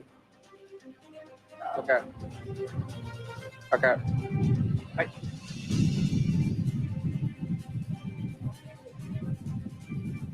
Okay, we're live right now from Sarasota, our continuing coverage of Hurricane Milton. You are watching as this storm has already made landfall. This is the backside of the hurricane, the most powerful part of the hurricane, slamming into Sarasota right now. It made landfall just a bit north of us in Cedar Key, south of Tampa. That was somewhat of good news for Tampa because they were worried about the storm surge if it hit north of there. But right now, unfortunately, it's bad news for Sarasota, feeling the brunt of Hurricane Milton. And we're seeing that storm surge happen as we come to you live right now. The wind just ripping completely the palm trees, power outages everywhere. We are experiencing transformers explode and we're seeing trees being ripped apart in real time right now. We still have a team of reporters that are fanned out across the state of Florida as the wind is really picking up here. I'm going to have George back up a little bit so he can get into a safer position as we set up here. If you're just joining our coverage, we are in a safe spot here. We're in a concrete garage on the 5th floor. There's no chance that the storm surge is going to get us. We are protected from the wind, but it is an intense scene right here, and one that we saw firsthand. We were in the middle of the eye maybe about 45 minutes ago, and the eye was just passing us, and within minutes the situation got incredibly precarious. A transformer exploded over our heads. We had to run out with our crew because at that point we realized we should be back inside. But that's how quickly the storm can turn on you. It can go from very calm when you're in the eye to the backside of the hurricane, which is happening right now. Again, as I mentioned, we have a team of reporters live tonight in Sarasota, in Tampa, in Fort Myers, all over the state of Florida, covering Hurricane Milton as it's made landfall, and it's now cutting across what we call the I-4 corridor. I'm going to ask our controlman to tell me one more time who we have next, who's coming up here. Okay, we have Angie, one of our meteorologists, who's going to walk us through what's happening. Angie, talk to us about what's happening right now where we are in Sarasota. Yeah, so Tom, you mentioned you went through the eye wall and you really saw the worst of it ramping up at a quick pace as expected. And on the backside of that eye wall, you see things wrapping around, and you can tell by some of the returns on here just how aggressive this rain, the wind is where you are right now. And that's only going to get worse here for the next maybe 30 to 45 minutes or so. And then we'll start to see things kind of tapering off a bit. Of course, you're not out of the woods. You're still going to deal with what's left to come for Milton here as it works more inland, but we've got some other things unfolding. Where Tom is right now, that's where we're really concerned about, of course, the wind and the rain, but the storm surge essentially from that point south, it is a tale of kind of two impacts. The storm surge for folks on that coastal region, and then we've got the really heavy rain, flash flood emergency ongoing across Tampa, and we've got, of course, the potential for those damaging, destructive winds with that eye wall working through these regions. So here's some of the rain that we're seeing right now. Notice the purple, the pinks, the red. That is the extremely torrential rain falling in that region. We've seen multiple inches in just a span of an hour. In some spots last hour, it was over 5 inches of that region. So no surprise that we've got this flash flood emergency ongoing. But look how expansive those flash flood warnings are across this region. This is the area on the north side of that system that we're really concerned about the heavy rainfall. And it stretches across the state because it is going to remain north side loaded with the heaviest of the rain and the strongest of the winds. So as it works across the state, we'll watch that. This is going to go until 2:30 in the morning. I am concerned for what it must be like in this area right now, to be perfectly honest, when it comes to the flash flooding that they're likely seeing from Bradenton to Ruskin, Tampa, Clearwater, St. Petersburg. But they are not getting the storm surge. That, of course, is points south of there. And you can see that backside circulation starting to work in. So we've already had reports 4 feet, 5 feet in places like Fort Myers, Naples. So that means we don't really have a whole lot of gauges in between there. We're going to have to wait and see with first light what kind of unfolds when it comes to the storm surge for that region from Sarasota down to Fort Myers. But we likely will see that storm surge forecast from the National Hurricane Center verify if we're already at the point that we're at of 4, 5, 6 feet in some of these places that are farther away from where the center of that circulation is, and those onshore winds are continuing. So we're likely talking about much higher amounts closer to that system, of course. So we'll have to wait and see exactly how that plays out. No surprise, we've got a reverse storm surge happening in Tampa Bay. They've, of course, escaped the worst of it when it comes to the storm surge, but you saw the rainfall amounts, and you're about to see some of those wind reports that we've seen that have just been downright impressive as that system moves ashore. So that is what they're going to be dealing with when it comes to destruction and damage here through at least the next couple of hours. There's where we're, again, expecting the worst of that storm surge. 9 to 13 feet likely will verify. We'll see possibly the 8 to 12 feet verify as well, especially when you're talking about the Cape Coral area, the mouth of that bay. We saw it with Ian. We saw the destruction when it came to the storm surge, and it's not hard for flooding to occur in that area. And this likely is going to be several miles inland for that region as we get closer to high tide time. Here's the winds that I was talking about, over 90 miles per hour in a lot of spots. Bradenton, St. Petersburg, North Palm Beach, Venice, Sarasota, all over 90 miles per hour. This is what we mean when we're talking about getting in that northerly part of that eye wall, and it's ongoing. The system well inland, 84 mile per hour winds for Tampa and St. Petersburg this hour. We've got Winter Haven up to 71 miles per hour. So the power outages are just going to keep falling here as this system works across the state. We've already got more than 1 million in the central Florida and parts of the Space Coast. We'll start to add to that. And this likely will be a good chunk of the state dealing with power outages with how expansive these tropical storm force winds are, but especially these hurricane force winds that extend well out from the center of that system. Now, the flash flood risk, notice as we get through the day today and get into tomorrow morning, we're really going to be concerned about places like Orlando and stretching up to Daytona Beach. I said that northern side of the system, that is where a lot of rain is. We saw shear and a cold front interacting with the system before it moved onshore. That kind of made the northern side of the system really big and bulky, and the southern side of it a little wimpy. Of course, it didn't weaken it all that much, but this means that the heaviest of the rain is going to be working across these regions, specifically Orlando, Daytona Beach here as we get through, especially into tomorrow morning. We're still going to be watching this. One thing to note, we've got already saturated grounds. We've already had 8 inches of rain in Tampa here over the last 24 hours, and impressive amounts in a very short period of time. So when you're getting multiple 4 inches of rain per hour for 3 hours on end, we're talking double-digit rainfall amounts. So you may have escaped in parts of Tampa Bay the storm surge, but you're still going to see the flooding likely into homes, businesses when it comes to the rainfall that's ongoing. And this, again, this is going to Orlando, Daytona Beach, those numbers are going to grow here as the system works across the state. One thing, that high risk of flash flooding, it's going to stay with us through the day today into tomorrow. We could potentially see over 1 foot of rain in some spots, maybe even higher than that. 1.5 feet wouldn't be out of the question, Tom. So this is a multi-impact event. And on top of that, we still have the threat of tornadoes. Those will last here a little while longer. But of course, this is a multi-impact event that's going to continue to unfold here as the system works across the state and maintains hurricane strength. Yeah, Angie, before you go, one more thing. Do you know how long we're going to be feeling the hurricane force winds where we are here in Sarasota? Because we're really getting nailed right now. Yeah, you've got a little while longer, probably another couple of hours, especially this system moving about 15 miles per hour. So you're going to be in it here for another couple of hours before you start to see the strongest of those winds kind of winding down. You're still going to have to go through some of that heavy rain. And of course, you know, the winds aren't going to completely relax, but the worst of it, you are in for a little while longer, Tom, unfortunately.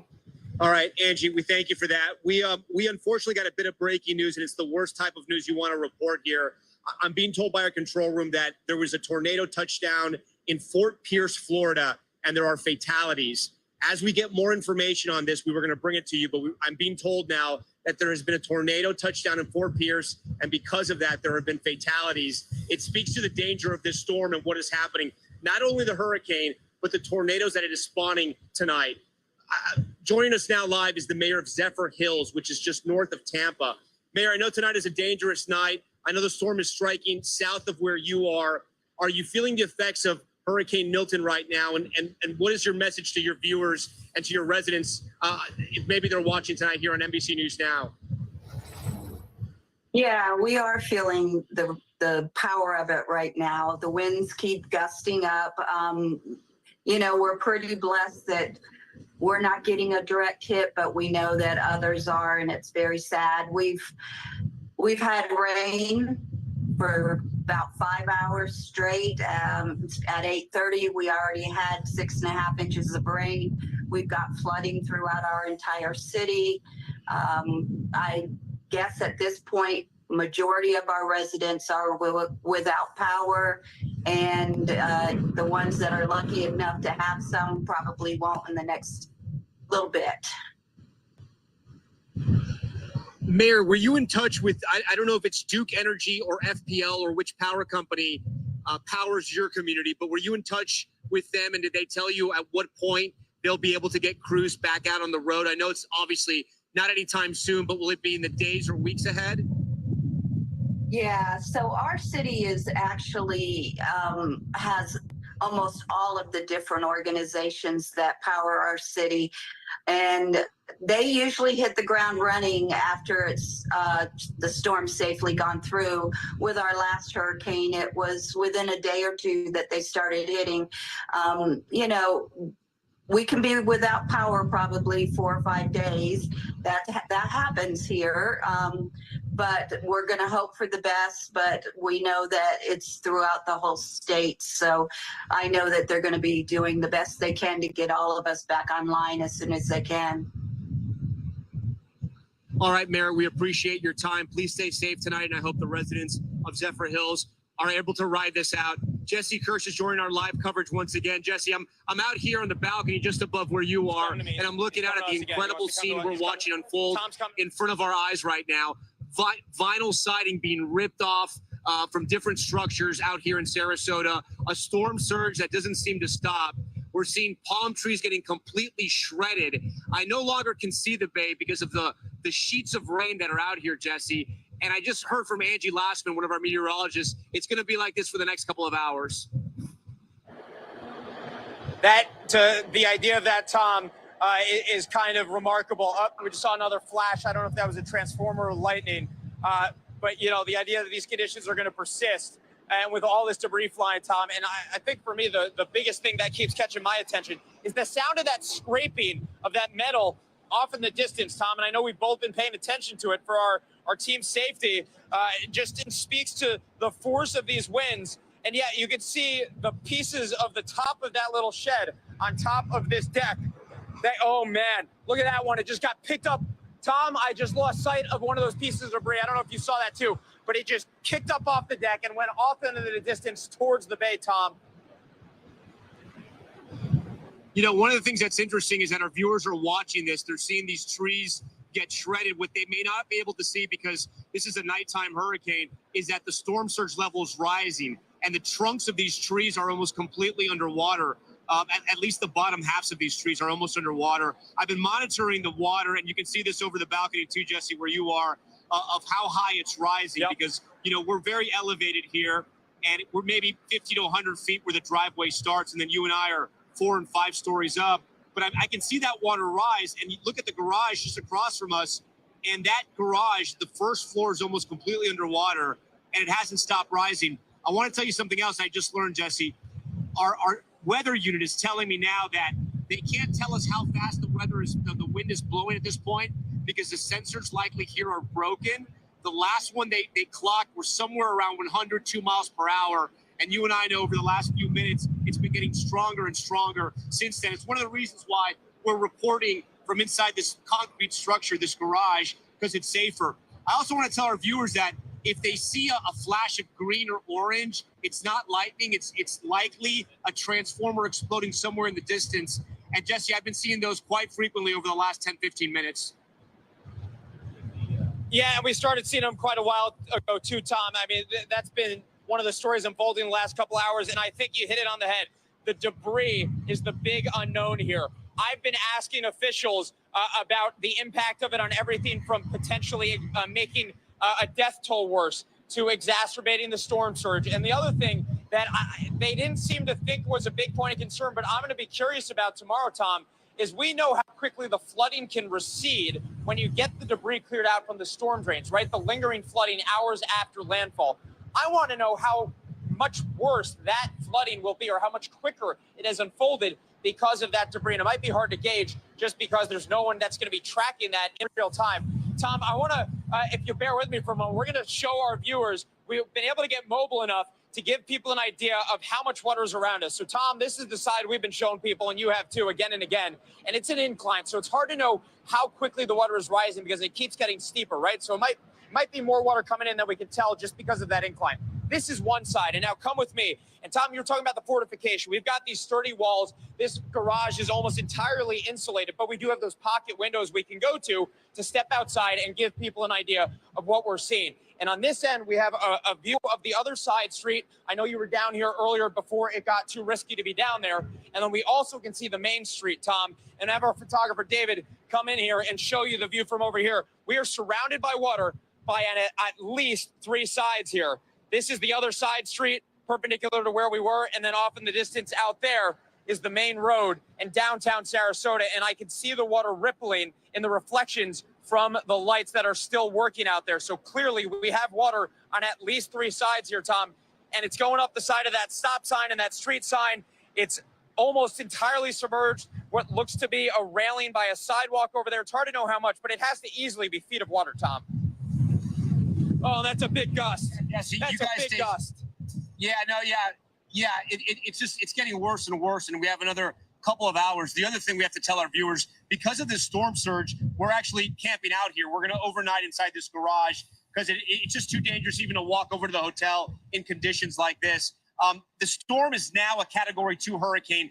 It's headed towards central Florida. That's where Priscilla Thompson is for us tonight. Priscilla, as we look over my shoulder here, I'm hearing this loud wind. I just got to kind of look over and make sure everything's okay. What are you seeing in Orlando at this hour?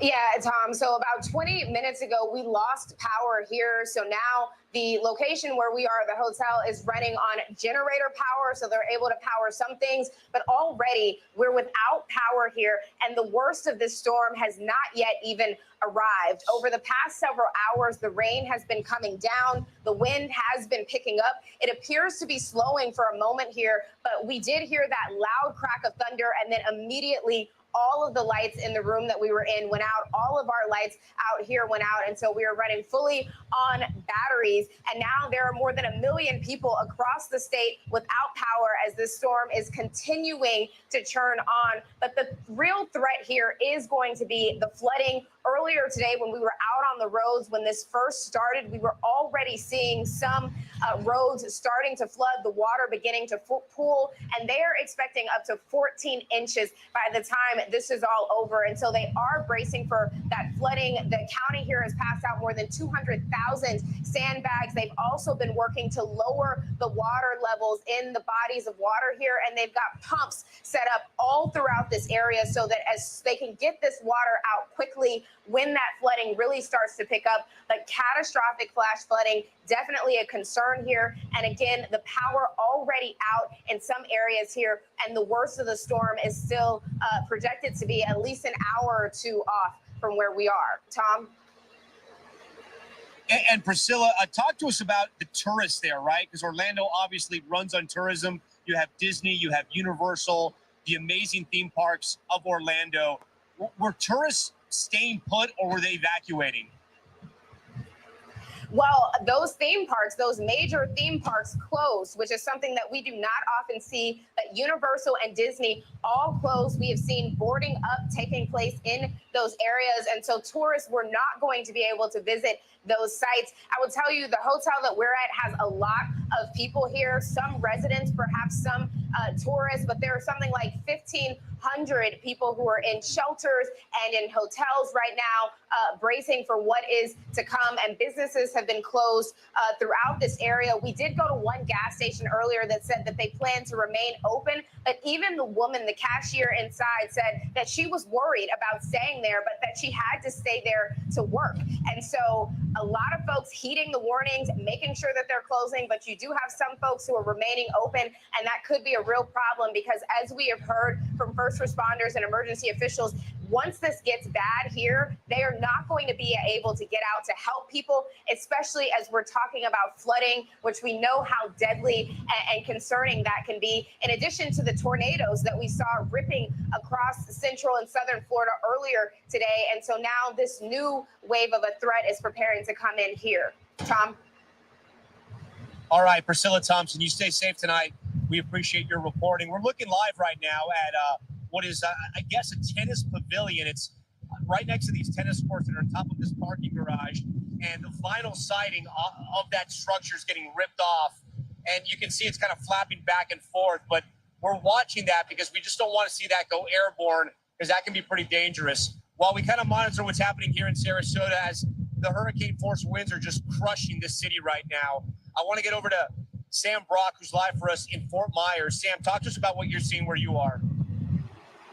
Well, it's an interesting way that you phrased that, Tom. What I'm seeing right now is not a whole lot because it is dark. About 30 to 45 minutes ago, we were doing a live report with Gotti, and the lights just started flickering, and then the entire block just went out, and I'm staring out right now into the abyss. There is a building down the street that is likely on a generator that's still light, so you can probably see that. But beneath it, just oceans forming in the streets. You know, there's obviously a river right here in Fort Myers that we were talking about. The potential for it to breach the streets over the course of the last couple of hours, absolute change in the sense that there's 2 to 3 feet minimum.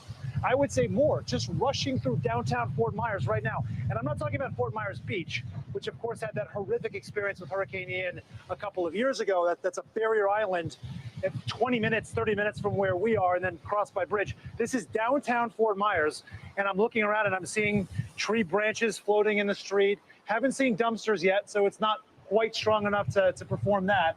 But this is a snapshot emblematic of what, no doubt, corner after corner looks like throughout this town. And I say this because I just checked the U.S. power outage numbers. Priscilla was talking about this a second ago.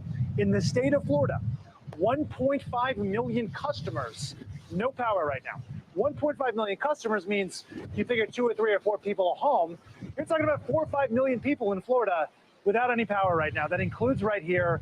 There's not the sort of metal siding that was pulling off. I've certainly seen that before. Have not seen that where we are. So please take care where you are right now, Tom. But just we're sort of getting that information. Also, just to update you on some of the key talking points right now, there's more than 100,000 people across the state that are currently in shelters. Excuse me if this has been reported previously. Our colleague Marissa Parra was updating me on that. That was as of about an hour or so ago.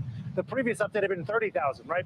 So there have been these widespread calls for evacuation all over Florida, from where we are at Fort Myers south to Naples, which is in a major flood stage, and that was as of 2 hours ago, north to Sarasota where you are, and beyond Tampa. It's the whole region right now that has folks that are displaced, that doesn't have any power. There were confirmed fatalities in Fort Pierce, Florida, St. Lucie County. We got an update, John Filippelli did, from our Miami bureau, from officials there that said that there's been multiple fatalities from a tornado. And now think about this. 19 confirmed tornadoes, or the way the governor phrased it was tornadoes that have touched down, because we know they have to be surveyed, as of a couple of hours ago. So they're all over, right? That's just one little portion. In all likelihood, you're talking about dozens of tornadoes. This remains a threat. It's dark in a nocturnal sense. You know, it's much harder to see them wrapped up at night. And so that's a cause for concern as well. And sort of to put a bow on all of this, what you were saying earlier, we have been seeing big green flashes in the sky. Haven't seen it for a little while now, but it certainly seems likely that it is transformers blowing and affecting the electrical infrastructure here. And yeah, I'm just looking into darkness. I can barely see the camera in front of me, but at least the winds have come down a little bit in the last 20 or 30 minutes. All right, Sam Brock, you and your team stay safe as well. We thank you for your reporting and staying up late for us tonight here on NBC News Now. We are up and we are broadcasting live from Sarasota because Hurricane Milton has made landfall, and it is just absolutely crushing the city of Sarasota. Just behind me, we've been watching this tennis pavilion that is getting the siding ripped off of it. We're going to put a light on it so you can see it a little bit better. We're trying to keep eyes on it because when the siding gets ripped off, it becomes projectiles, and part of the roof has already shredded off, and now sides of the tennis pavilion are getting launched into the air as well. We're talking about hurricane force winds north of 100 miles per hour. That's what we're going through right now as you hear and see some of that vinyl being tossed around. It's dangerous down there. It's dangerous all over Sarasota. What you may not be able to see or tell that you're looking at right now, that is water on the ground there. The storm surge is rising. These trees, the bottom halves of them are completely underwater. And that water level has been rising. We've been watching it. It is held steady for the last 20 minutes. So I'm hoping that maybe that's the extent of the storm surge. I'm praying that's the extent of it, because if it goes up any higher, it could be incredibly dangerous. Already parts of Sarasota look like islands because they're surrounded by all sides of water. The power is out here, as you heard, more than 1 million customers across the state of Florida without power. We have teams spread out across the state tonight. 1.6 million, I'm being told now, people without power, customers. That's just a house, that's an apartment. So you think about family members, as Sam pointed out, and that number could be 3-4 million people without power right now. As I mentioned, our teams are spread out across Florida tonight. We're live for you in Sarasota. Dana Griffin and her team are stationed in Naples. Dana, we were watching that Naples pier for the past couple of days. We know it got destroyed during Hurricane Ian. I think I can hear what you're seeing there and what you're feeling. Talk to us about Naples right now. Yeah, Tom, if you're hearing some clacking in the background, this is how strong the winds are. We are in a parking garage. We are safe, but there are some metal signs that are swinging just behind us. We can't show them to you right now, but that is the noise that you're probably hearing. And you can see the trees kind of whipping. They're leaning a little bit to the left here. We're not seeing much rain. We're kind of getting rain off and on. It's stopped at the moment, but we've lost power just behind us. This street light was on back here, so we've got a little bit more darkness than we saw earlier. Our hotel lost power for about 30 minutes earlier tonight, but they were able to get back up and running. Naples right now, although we are south of the storm, we are still feeling major impacts. The city of Naples tweeting out videos showing storm surge coming through downtown. This was around 5:30 this afternoon. We know it surpassed 4 feet. I heard numbers possibly as high as 6 feet, but the police department says that storm surge is expected to reach peak numbers between 3 a.m. and 6 a.m. So we've still got several hours to go, and the impacts will be felt as we go through the night. We know that power outages have impacted some 30,000 people here in Naples alone. Even here in this garage, the door just opened and then slammed shut.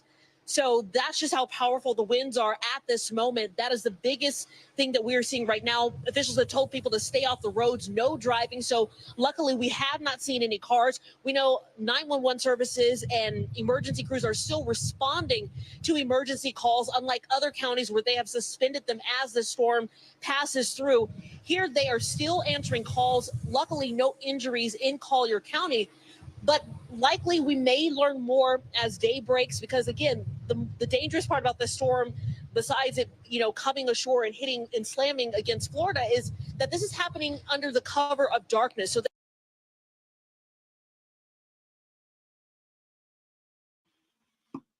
things are getting dangerous where I am. I do apologize, but I have to break away from this live feed. I have to cover myself.